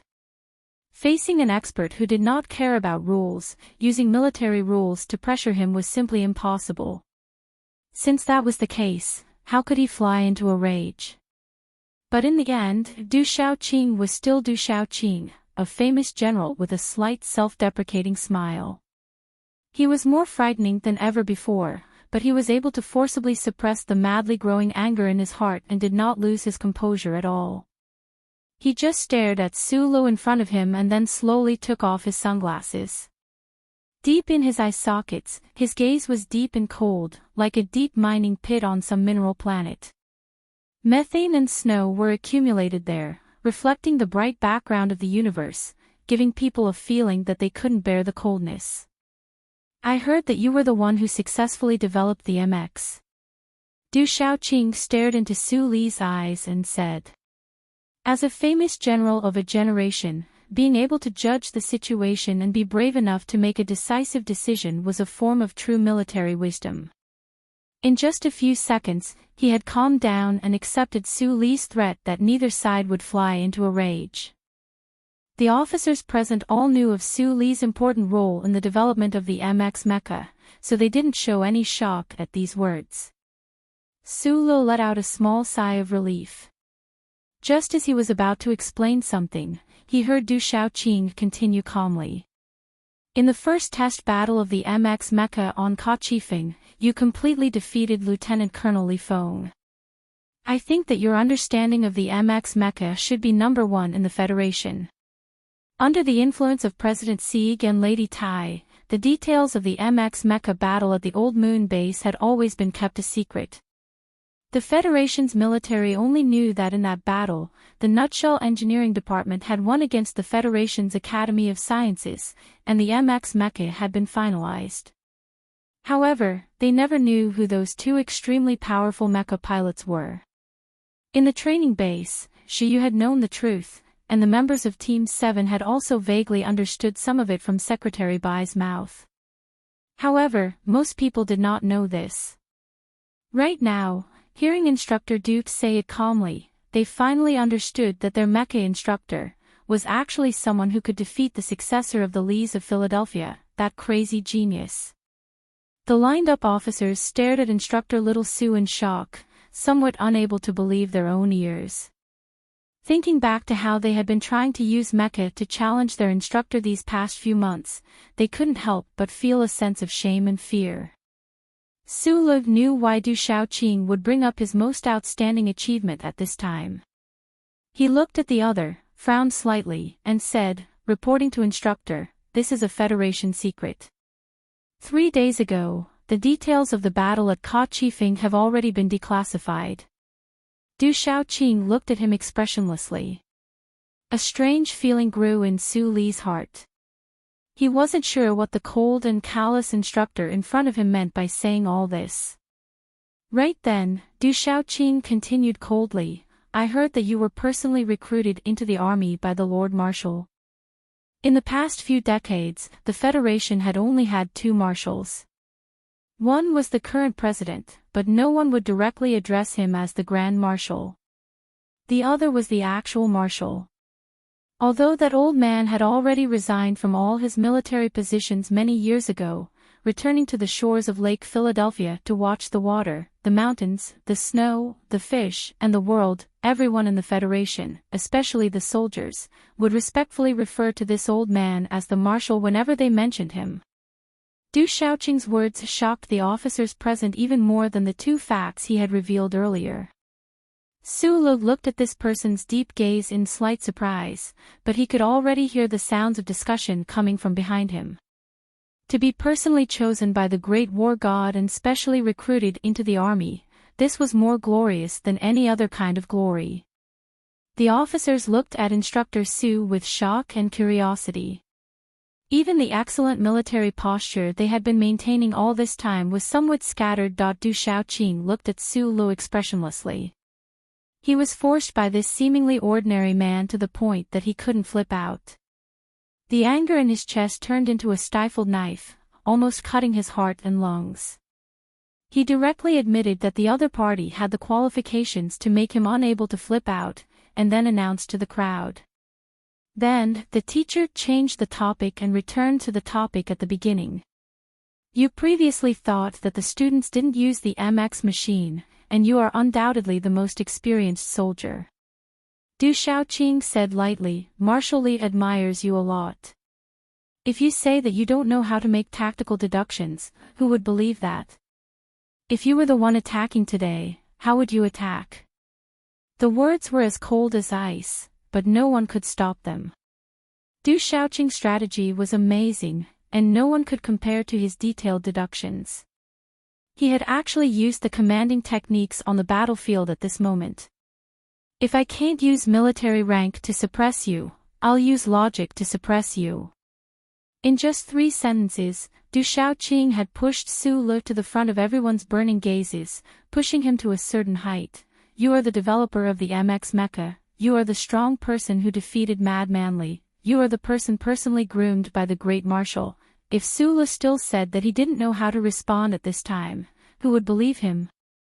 With Su Li's personality, if he didn't know how to respond, he wouldn't. He wasn't particularly afraid of losing face, but at this time, Du Shaoqing had connected him to the Lees of Philadelphia, so he couldn't help but be cautious. The reason he could survive and leave the dark military prison was all because of that old man. Although he viewed that old man as a distant relative in his heart, he knew very well that the upper echelons of the federal military all saw him as someone the great war god would focus on grooming. Otherwise, why would Deputy Commander E be so cordial with a small fry like him during the ceremony this morning? It had nothing to do with protecting the glory of the Lees of Philadelphia. Sulu just didn't want that old man's vision to be questioned by Du Shaoqing. He also didn't want to become a silent rock after throwing a tantrum, so he wanted to answer Du Shaoqing's question about the military drill. The heavens pitied him. Sulu was really a rookie when it came to military tactics. Even if Du Shaoqing wasn't personally in command today, how many generals in the Federation dared to say that they could break through the joint defense of the Iron 7th Division? How could he break through? After a moment of silence, Sulu raised his head to look at Du Shaoqing and said, "I don't know how to make tactical deductions, so I will let Zhu continue to be in full command, just like how the situation developed during the day. Then, use your method to gamble with your life and bet where your division headquarters is." In the beginning, he had not been confident enough in his words, but after a few sentences, he remembered that he was just messing around anyway. He straightened himself up and said, "The M-series mechas of the Special Mecha Battalion are all stationed in the command center. I won't bring them with me. As long as you can bet where the headquarters of the 7th Division is, give me 8 MX series, and I will break through your headquarters. Give me 8 MX series, and I will break through your headquarters." How bold and arrogant were these words. It even made people feel that they were ridiculous. The MX Mecha's performance was indeed excellent, and its surprise attack power was extremely strong. However, when facing an entire division of mechanics, how could it be possible to break through the layers of defense and attack the other's headquarters? Strangely enough, when the officers heard Sulu say this, they didn't show any mocking expressions, but instead fell into deep thought. Just like how Du Shaoqing had been able to stand up straight and give off the feeling of a cedar tree pressing down on their heads, making them not dare to speak, a person's reputation was like the shadow of a tree. To be able to operate a MX Mecha to defeat Mad Manly, to be able to gain the favor of the Federation's God of War, no matter how outrageous the mecha surprise attack Sulu said was, they couldn't help but ponder it. Sulu knew that he was indeed speaking nonsense. He didn't know how to make tactical deductions, so he didn't have the ability to make any of his own judgments when it came to commanding. His only source of confidence in the military camp came from the swift and agile attack style of the MX Mecha. To break through the combined defense of the Iron 7th Division, he had no way at all, so he could only let Zhu continue to be in command, and then repeat Du Shaoqing's murderous command judgment, and then make a strange move, saying that he would use 8 MX series to break through the enemy's headquarters. In any case, it was all said with his mouth, so there was no way to prove that he was lying. Sulu thought in his heart. At this moment, the spirit of Mr. Sher the rogue, little brother Wei the Jianghu Wei, the former rogue orphan, possessed him. "Very good, very funny," Du Shaoqing looked at Sulu and said coldly, "Who in this world can do it?" "Marshal Li did it before," Sulu replied after a moment of silence, but in his heart, he was thinking that the uncle should also have this ability. Back then, Li Pifu had controlled the M37 mecha to launch a surprise attack thousands of li away and kill the Emperor of the Empire. Compared to controlling the new MX mecha to break through a division and destroy a division, it was undoubtedly many times more difficult. A glimmer of light appeared in Du Shaoqing's deep eyes. He had originally been prepared to say that the marshal was already old, but when the words reached his mouth, they became the following sentence. "Still having the marshal on the battlefield is in itself the greatest humiliation of our Federation soldiers. Who else but the marshal can come up with such a ridiculous tactical design like yours? Do you really think you can?" Sulu lowered his head slightly and was silent for a long time. Suddenly, he thought of the brilliance that spread throughout the universe and said softly, "Maybe I can." The field was silent, awkward silence. The officers woke up from the shock of Su Li's 3 brilliant battle achievements. After some thought, they confirmed that Instructor Su's tactical deduction could not be said to be daring, it was pure nonsense. Even if he was given 80 mecha, he still might not be able to get close to the Iron 7th Division's division headquarters. However, at this time, when they heard that Su Lo actually really thought that he could, they could not help but feel awkward. In the gradually darkening night and in the strange atmosphere, Instructor Du Xiaoqing laughed once again. His slightly mocking smile contained undisguised coldness and disgust. As a representative of the academic faction of the federal military, he had always believed that on the battlefield, strategy and tactics were the key to determining victory and defeat. An individual's bravery would always be the bravery of an ordinary person, unable to determine the overall situation. It was precisely because of this unbreakable belief that Du Xiaoqing was somewhat dismissive of Su Lo and the new MX mecha that the federal military valued so much. Today's graduation demonstration seemed to have proven his belief. However, at this time, Su Lo actually dared to say that he could defeat the Iron 7th Division's division headquarters with just 8 MX mecha. What kind of ridiculous and irresponsible nonsense was this? Did he need to use ironclad facts to educate this shameless person in front of him? Du Xiaoqing stared coldly at Su Lo. Most of the participating troops had already left, and Iron 7th Division was only left with a full battalion. However, he believed that even a well-trained full battalion would be enough to trap and kill 8 MX mecha. Looks like you're really stupid when it comes to tactical deduction. Du Xiaoqing took a deep breath and thought about the instructions of that big shot in the capital before he left. He decided to let Su Lo off the hook for now. After saying this, he turned around and left, still as cold as ever. On the other hand, a few of the officers of the 3rd Military Region looked at Su Lo with disdain as if they were looking at the biggest idiot in the world. Su Lo didn't angrily call for the other to come back and compete with him. Instead, he was somewhat glad that Iron 7th Division didn't allow him to hold another military drill to see if his tactical deduction could succeed. His military boots were already soaked. Relying on 8 MX mecha to fight an entire battalion of mechanics, that was really an idiot. Even if the Special Forces mixed 8 MX mecha, they still wouldn't be able to defeat a division headquarters. You really dare to talk nonsense. To everyone's surprise, from the side of the rostrum, a group of black officers walked over. Surrounded by those generals, they were the Defense Minister Zhou Yingxing and the 1st Military Region's commanding officer, General Miles. Du Xiaoqing, who was just about to leave, paused and stopped in his tracks. Under the shocked and confused gazes of the crowd, General Miles smiled and said, "Xiaoqing, didn't the 7th Division still leave a battalion behind? Let this guy try to defeat a battalion."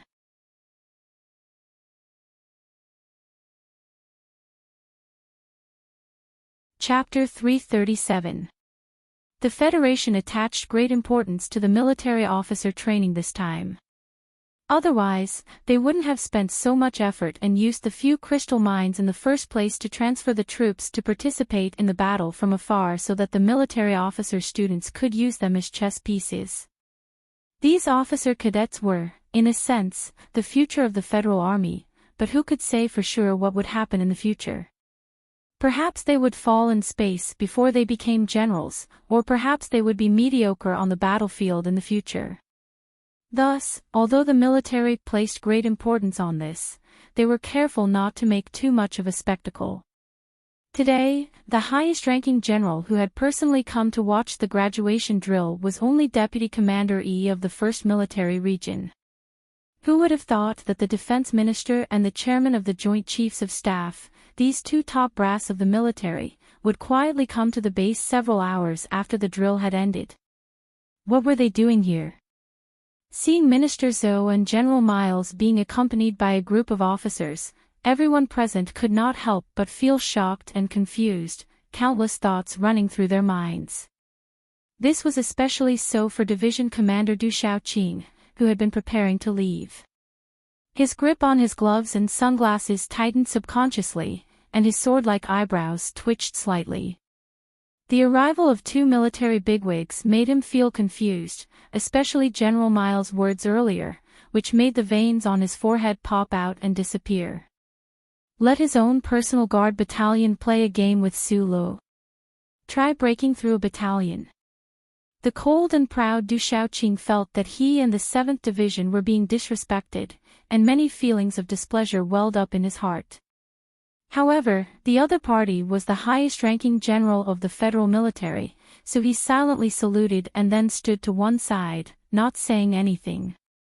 Of course, Du Shaoqing, you can't do it yourself. If you personally command that special attack personal guard battalion of yours, that would be bullying, said General Miles as he looked at Du Shaoqing. Hearing this, Du Shaoqing's expression cleared slightly, and his mood improved slightly. He was indeed somewhat curious about this legendary mecha expert Su Lu. Although he had seen the recording of Su Li's battle, he had never seen him up close. Especially after seeing Su Li's tough attitude earlier, his mood had already darkened to the extreme. Now that there was such a chance, he could try to beat this person up a little and use iron-blooded facts to educate this person. This was very rare. After a moment of silent consideration, Du Shaoqing said in a low voice, "Shimin, fight well. Don't embarrass the 7th Division." Behind him, the eyes of Shimin Jin, a bright light flashed through his eyes. He saluted and loudly said, "I promise to complete the mission." Admiral Myers nodded. The military had a deeper level of consideration for this military exercise, which was why he and Zhou Yingxing had suddenly come to the base after the military exercise. However, even if it was to achieve that strategic objective, they could not let Du Shaoqing personally command. As the Federation's most promising Major General, using him to spar with these cadets was really like using the main cannon of a battleship to fight mecha. It was a bit of a mountain out of a molehill, and it was also a form of disrespect to Division Commander Du Shaoqing. Defense Minister Zhou Yingxing stood calmly beside General Miles, not saying a word. From the moment he had appeared, Su Lu had been staring at him. Thinking about how he had forced Du Shaoqing to the point where he could not flip out, he could not help but feel that life was really strange. Just as he was thinking of taking the blame for his father-in-law, this person really came to take the blame for him. Thinking too much, Su Lu only came back to his senses when he heard Shimin Jin promise to complete the mission. His lips parted slightly, and his eyes subconsciously narrowed. From the beginning until now, it seemed like no one had asked for his opinion. It should be known that if such a small-scale military exercise was really designed, the person who would be piloting the MX to attack the opposing division would be him. However, even Du Shaoqing had no choice but to temporarily restrain his coldness and arrogance in front of the federal military's will. How could he object? With just one sentence from General Miles, the base, which had already become quiet, began to bustle again. The staff officers of the 1st Military Region Staff Officer Unit once again returned to the Military Exercise Command Hall and began to design and adjust the military exercise data model. They were so busy that they did not even have time to eat dinner.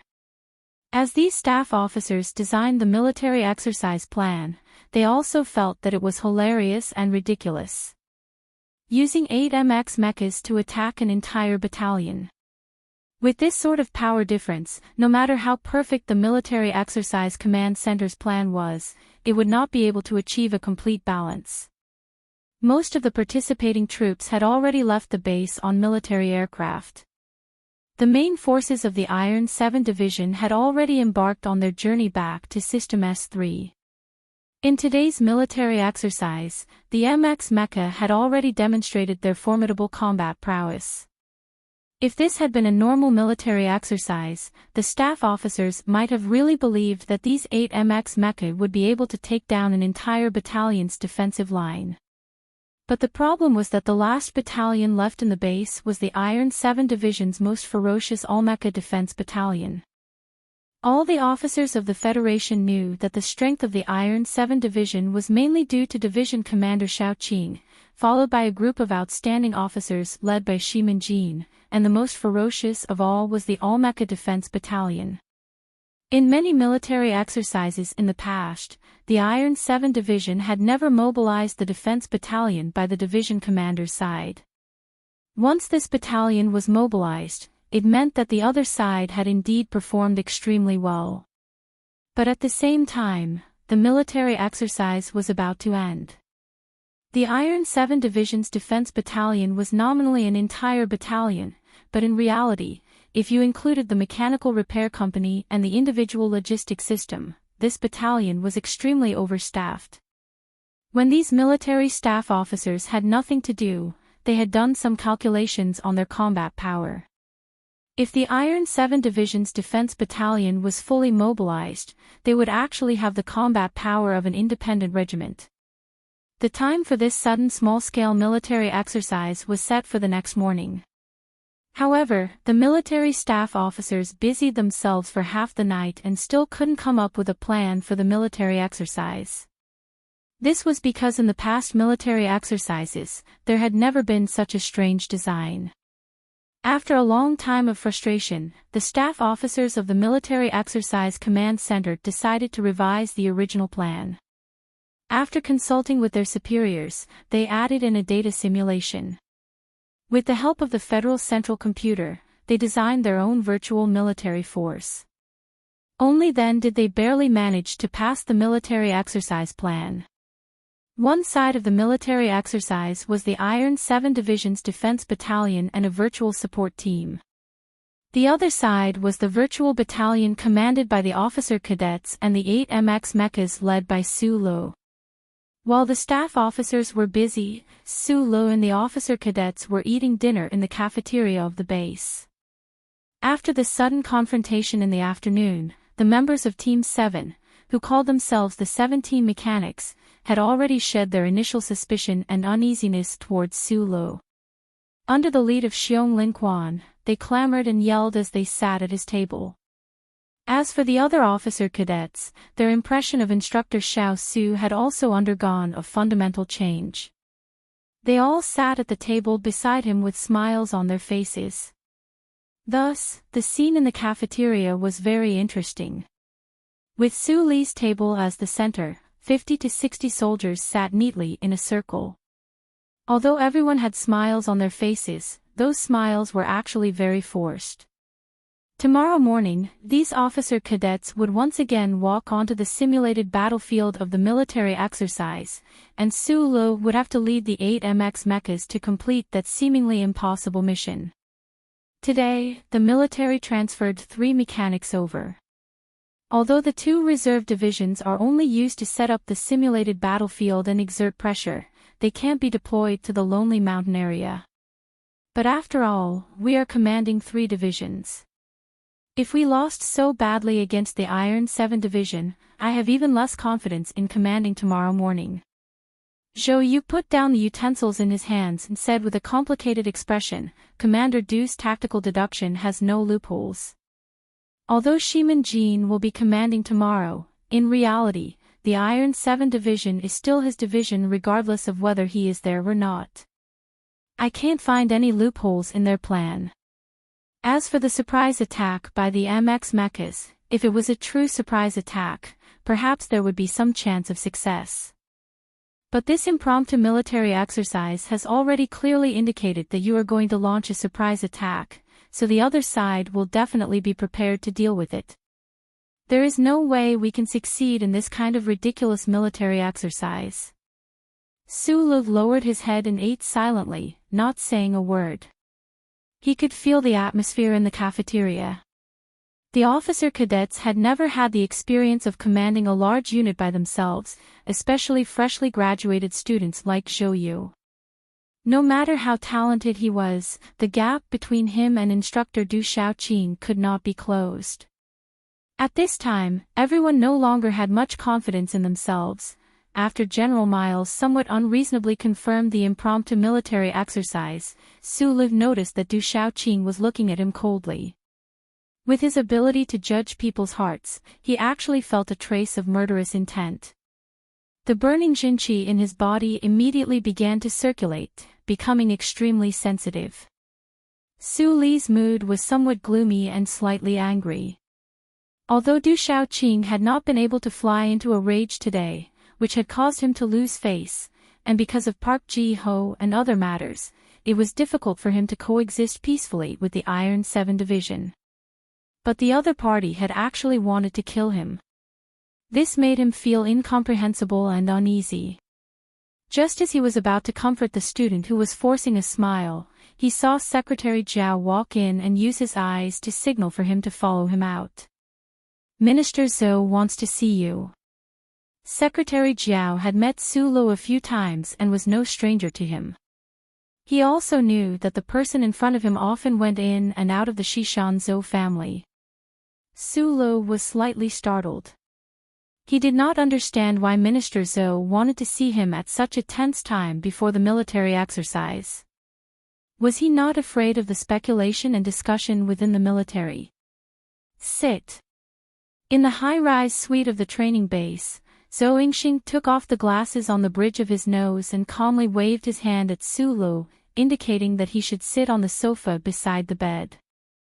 This big shot who had suddenly risen to power in the Federation, whether it was in charge of logistics in the General Assembly base, or cautiously holding his tail between his legs as the Deputy Minister of the Ministry of National Defense, or now that he had become a real big shot with great power in the federal military, his expression was always so calm and peaceful. There was not the slightest change because of his rise in rank and power. Su Lo sat down and looked at Zhou Yingxing in front of him. He suddenly thought of a year ago at the Milky Way Public Cemetery, when they first met.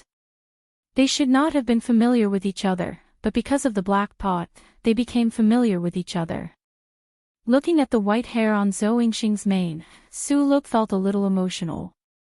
He thought that Minister Zhou probably had to bear a lot of pressure between the government and the back mountain. Teacher Shaoqing is talented, courageous, and capable, so it is natural for him to be proud and cold.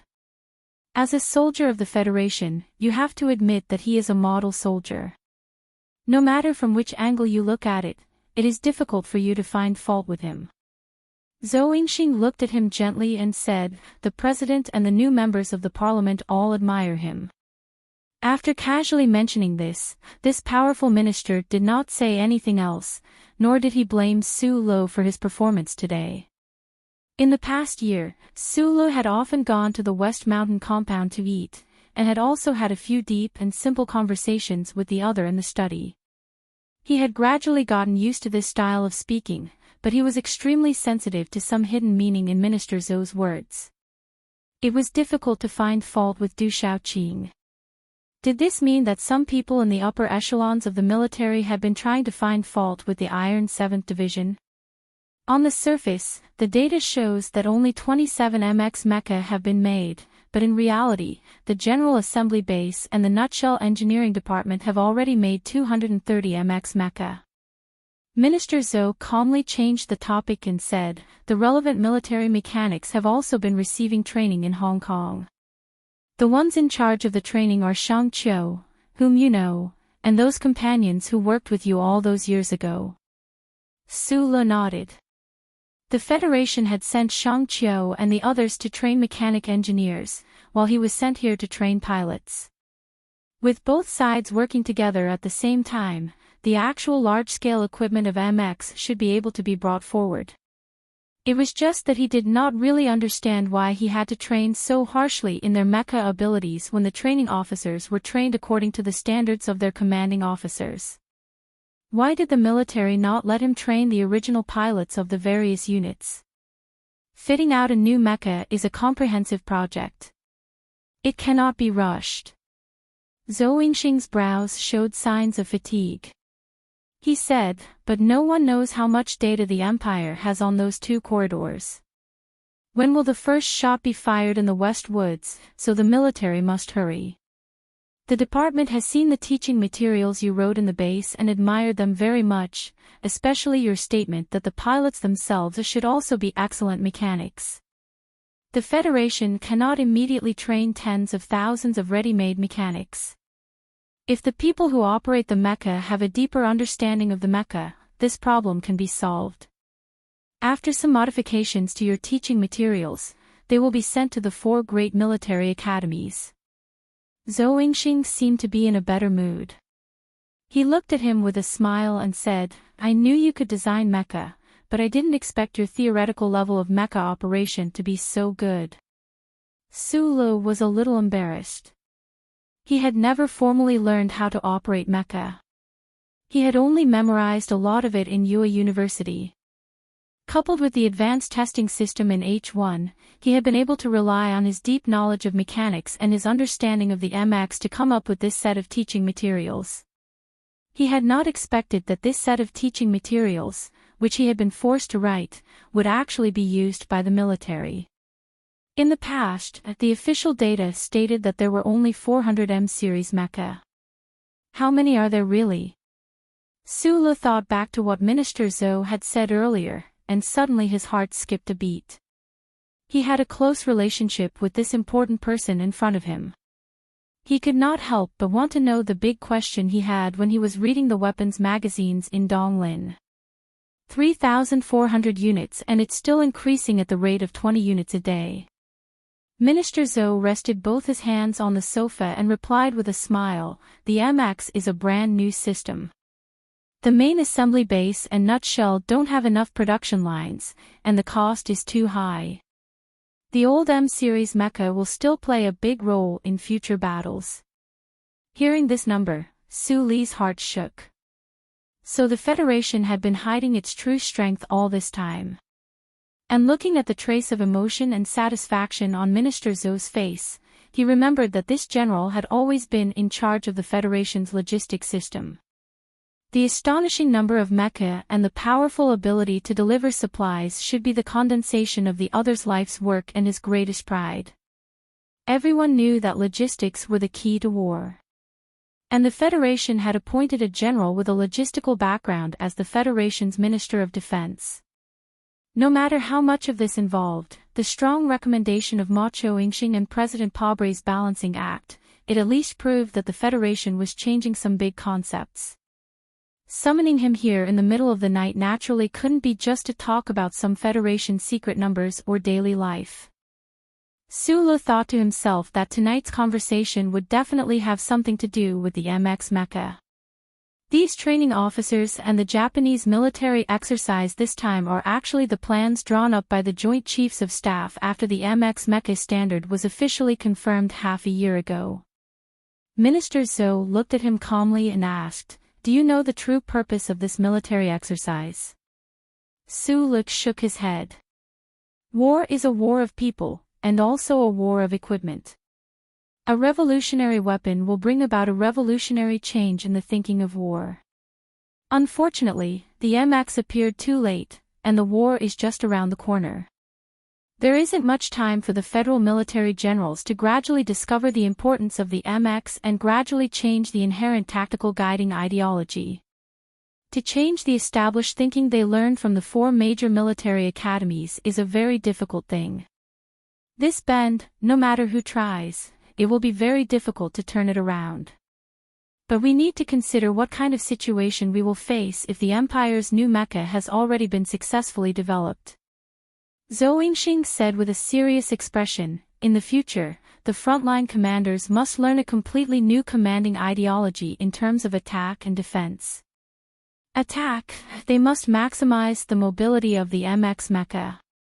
Defense, they must learn how to face the highly mobile close-range attacks of the new mecha. All the generals in the military must have a deep understanding that in the future battlefields of the planetary continent, the mecha is the most important thing." Zhou Yingxing's tone was calm, but it carried a trace of an air that brooked no resistance. This was the long-term plan of the top brass of the federal military, the crystallization of their collective wisdom, and also the general trend of the federal army's reform. "The reason why I didn't let you train the original pilots but instead train these commanders is to spread this attitude towards the MX mecha to all the troops through these officers. In the future, when this batch of officers grows up, they will become staunch supporters of the theory of mecha dominance. This is also the mission President Pabre and the military has given you.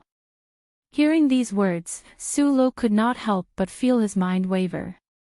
He had not expected that he would actually be involved in such an important matter. He pursed his lips and then said seriously, "The students have learned very well. In today's military exercise, the Special Mecha Battalion led by Hua Xiaoxi has already displayed the capabilities of the MX Mecha. It's still too far from the requirements of the joint conference." Zhou Yingxing shook his head coldly and said, "So you've clearly had a 70% chance of getting to the opponent's command center." They clearly knew where the MX's deep penetration ability was, but they were still limited by their inherent tactical discipline and ideology. They only dared to attack the backup mecha base of Iron 7 Division, not daring to directly attack the division headquarters. The division headquarters might have failed because they were facing the Iron 7 Division. But in this military exercise, the Joint Conference had originally hoped to display the capabilities of the MX Mecha to shake the old ideology of the spectating officers. Unfortunately, the MX's capabilities were only partially displayed. The officers present and watching from afar were not truly moved. Minister Zhou rubbed his forehead tiredly and sighed softly. He said, "Without being moved from the depths of one's heart, it is very difficult to adjust the strategic thinking of an army. This is especially true for this group of academic officers, led by Commander Xiaoqing. They still firmly believe that strategy is the most important thing on the battlefield. Of course, the Joint Conference will definitely not oppose this ideology, but they will need to make adjustments. In fact, one of Commander Xiaoqing's personal guard camps is filled with mecha. He understands the importance of equipment better than anyone else, but he has always been proud of his daily training and commanding, so he subconsciously does not want to admit this point." Zhou Yingxing said calmly, "This is also the real reason why Admiral Miles and I came to the base. After your impromptu military exercise ends tomorrow, there will be a senior general meeting immediately. The four main armies and the federal fleet will be connected remotely." Su Lu stared blankly at the department head sitting on the sofa. Only now did he realize that the impromptu military exercise in the early hours of the morning was not because of the trivial matter between him and the Iron 7 Division. It had such a profound meaning. He suddenly felt a little cold. His voice was slightly hoarse as he said, "A super defense battalion full of mechas. I can't win. The Joint Conference is not asking you to fight the Iron 7 Division, just one camp. The military exercise plan is already out. Both sides will divide up the simulated forces and try to get as close as possible. Other than those military cadets, the 7th group will also be assigned to you." Minister Zhou waved his hand dismissively and said, "In truth, no one expects you to win. They just hope that even if you lose beautifully. You need to use ironclad facts to warn those generals that anyone who underestimates the usefulness of the MX Mecha will definitely end up in a sorry state. On the battlefield, that is a tragic sight to behold."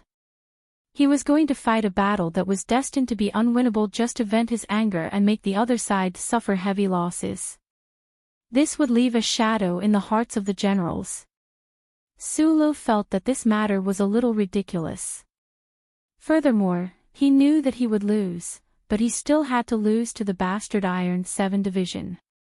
Thinking of Du Xiaoqing's extremely cold and murderous eyes, Su Lu felt a wave of anger rise in his heart. He said, "Can I not go? You have already signed the contract to sell your body." Zhou Yingxing looked at Su Lu, and his brows furrowed slightly. He knew in his heart that such a request was unreasonable for this person. Regardless of the outcome, if Su Lu were to beat the opponent into a pulp, he would definitely offend Du Xiaoqing, who had the most limitless future in the Federation military, as well as the incomparably iron-blooded 7th Division. Thinking of this, Minister Zhou's gaze softened. Thinking of the relationship between his daughter and the man in front of him, a complicated thought suddenly appeared in his mind. Su Lo was single, and so was Yuzi. Anyway, Lu Hua's father was this fellow's name. If, after this matter is done, come over for a meal, Minister Zhou said casually. Su Lo nodded gloomily. However, he thought that after this matter was done, the government should send Mr. Shi a special pardon, right? Thinking of this, he smiled and asked, "How's Lu Hua's appetite now?" "Very good at eating," Minister Zhou said calmly. I in the warehouse on the other side of the base, the atmosphere was solemn and heavy. In the extremely spacious warehouse, 700 Federation soldiers were nervously but orderly making the final preparations before the battle. Some people cleaned up their guns, removed the real ammunition, and replaced it with digital analog signal generators. The self-propelled armored vehicles' engines began to roar. In the innermost part of the warehouse, dozens of black M52 mechas were like iron giants, coldly watching the people in the warehouse. The busy mechanical engineers beside the mechas were shouting something through the intercom, and all kinds of equipment were moving in and out. If the Iron 7th Division was the trump card of the 3rd Military Region, the trump card that the Federation regrettably didn't go through the test of war, then the local defense unit that had always followed Du Shaoqing was the trump card of the trump card. Whether it was the equipment or the quality of the soldiers, they were second to none in the entire military. They were extremely excellent, and they had always been under the command of the best military officers. Although it wasn't a real battle, the soldiers of the local defense unit were abnormally solemn. They treated any drill as a real battle, especially this impromptu drill that was about to begin in the early morning.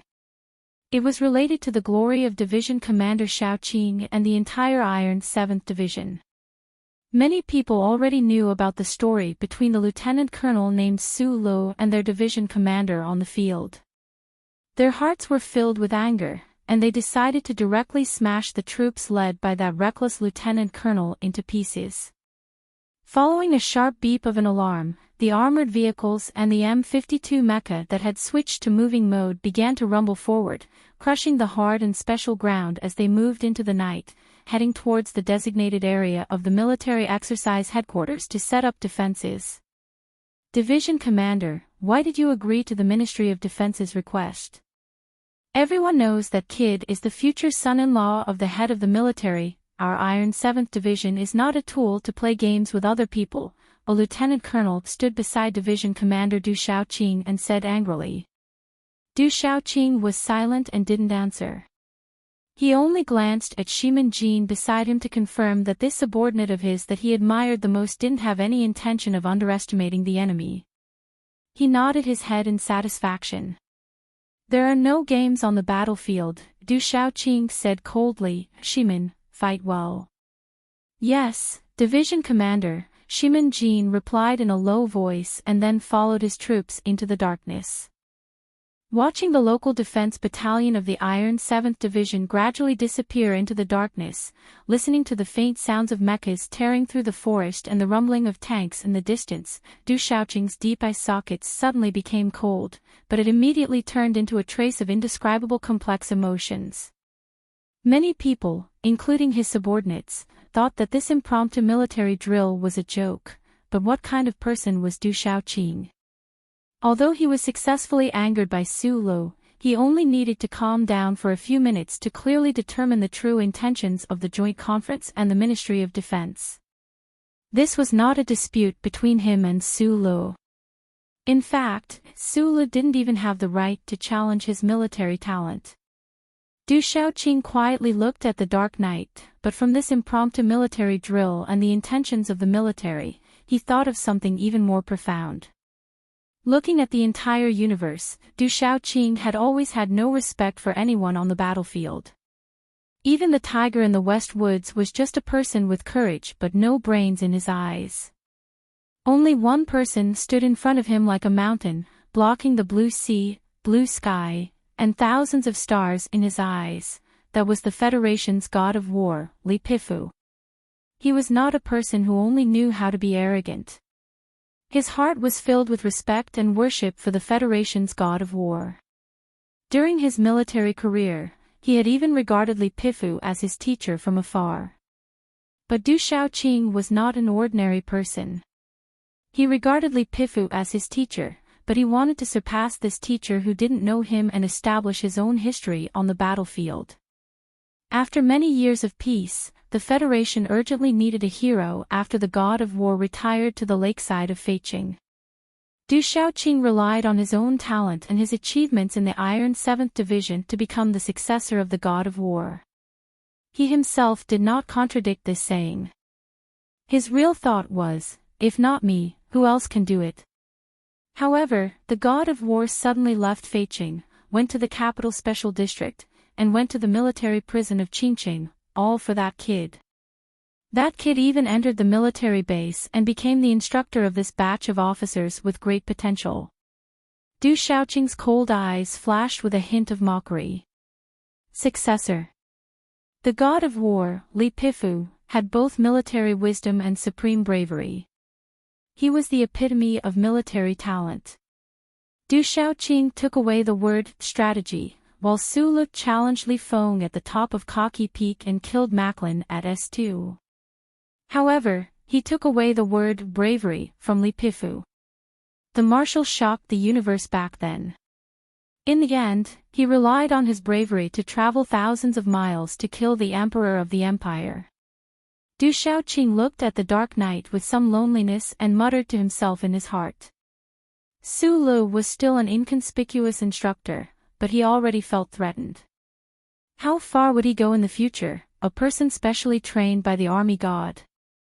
Therefore, he wanted to prove to the entire federal military that between strategy and bravery, strategy was the most important thing. This was also why he agreed to the Ministry of National Defense and let his subordinates and Su Lu carry out this military exercise. But in fact, in the deepest part of Du Shaoqing's heart, he had always been disgusted with the Federation and the military. He respected Li Pifu very much. When he was studying at the first military academy, he had calmly thought about this because the god of war would always die. As a person who governed the military, Du Shaoqing insisted that training the level of logistical support, the ability to implement tactics, and the unpredictability of strategic intentions were the most important things to kill the enemy on the battlefield.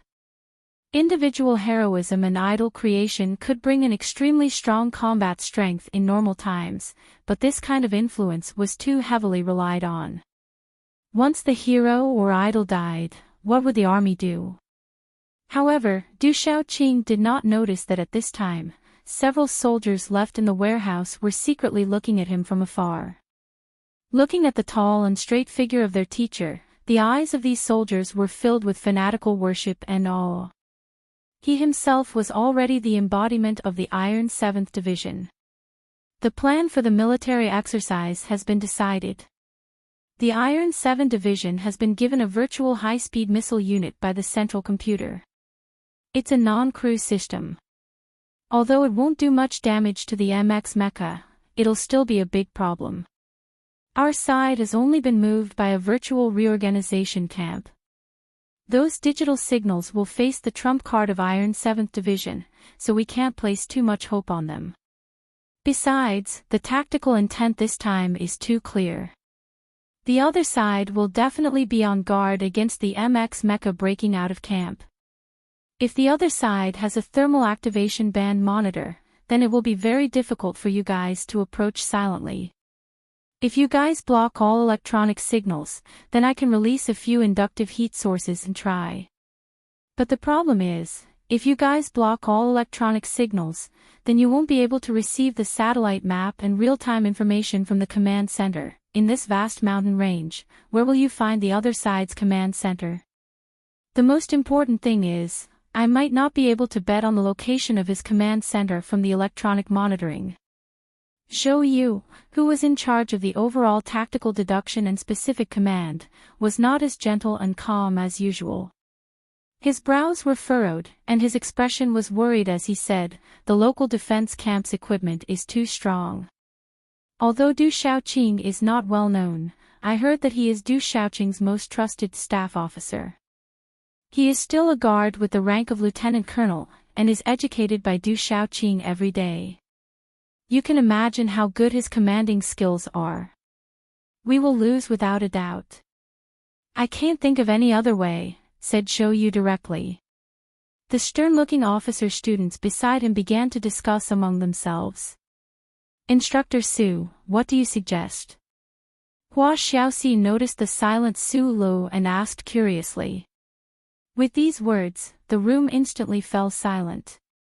Su Lu was silent for a moment, then smiled somewhat helplessly and said, I'm not good at this, but, Zhou Yu, can you think of a way to tear open a hole in Iron 7th Division's outer defensive perimeter and open up a path for me?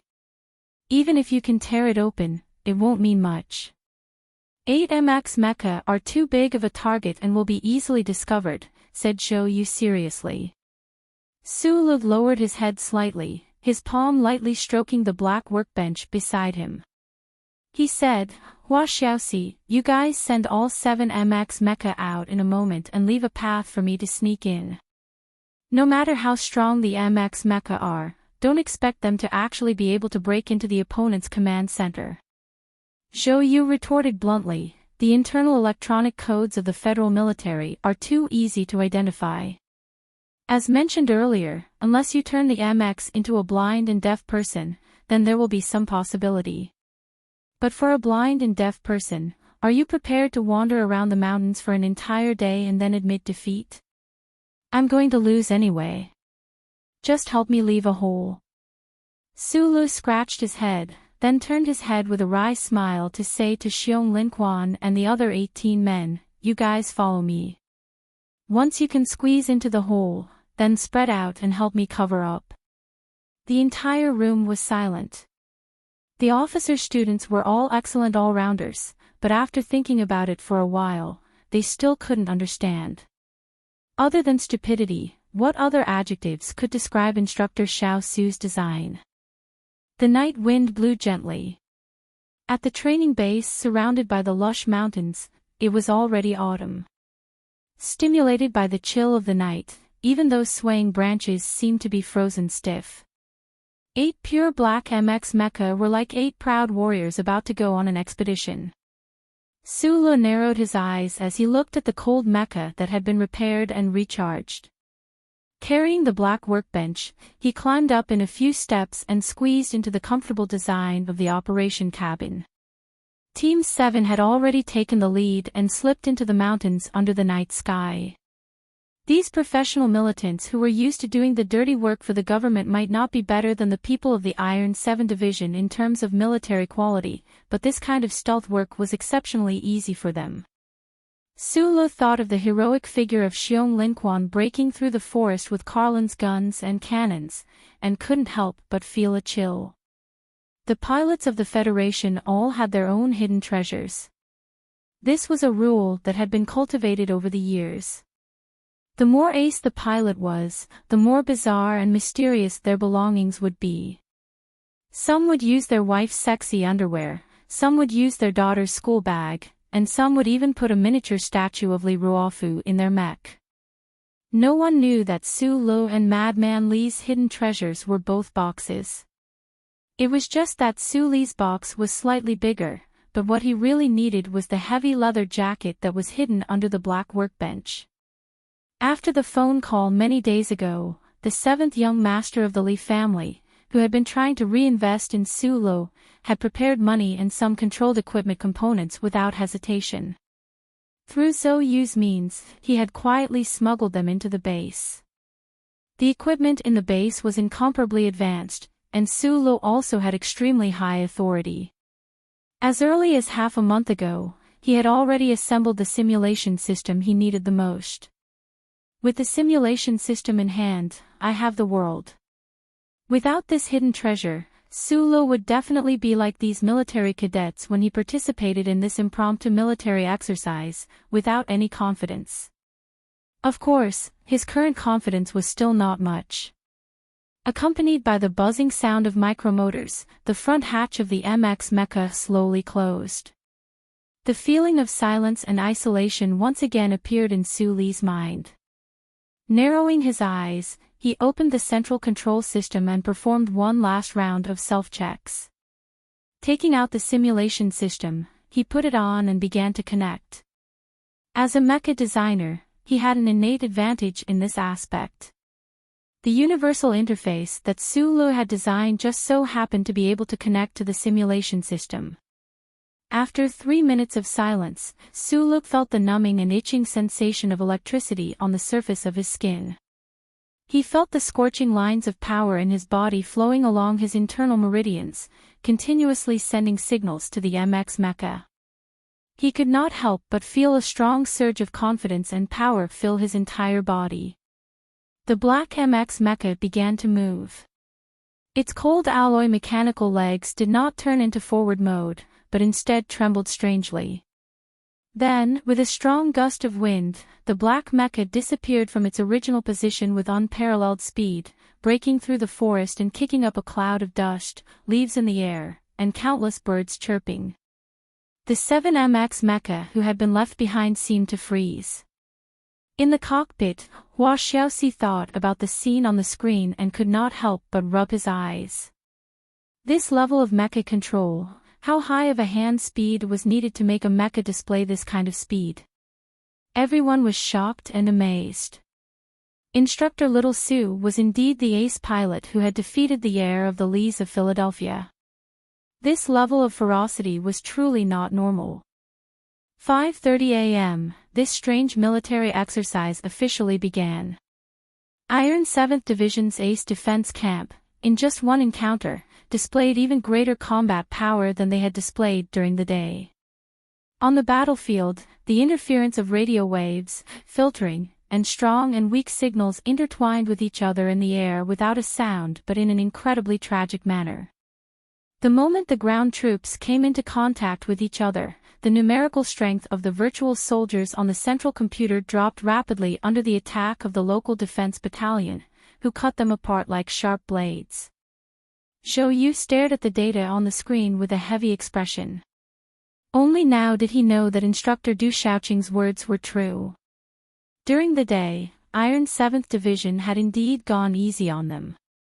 Right now, the opponent looked like they were really going for it. His own ragtag troops could only hold on for another half an hour at most. You're tuning into the LoveLore Library YouTube channel. We're so grateful for your support, and don't forget to subscribe to join us on this incredible journey through captivating stories. Your generosity through donations truly makes a world of difference, as it's the primary source of revenue that allows me to expand and enhance this channel for you. Thank you from the bottom of my heart for being a part of this adventure.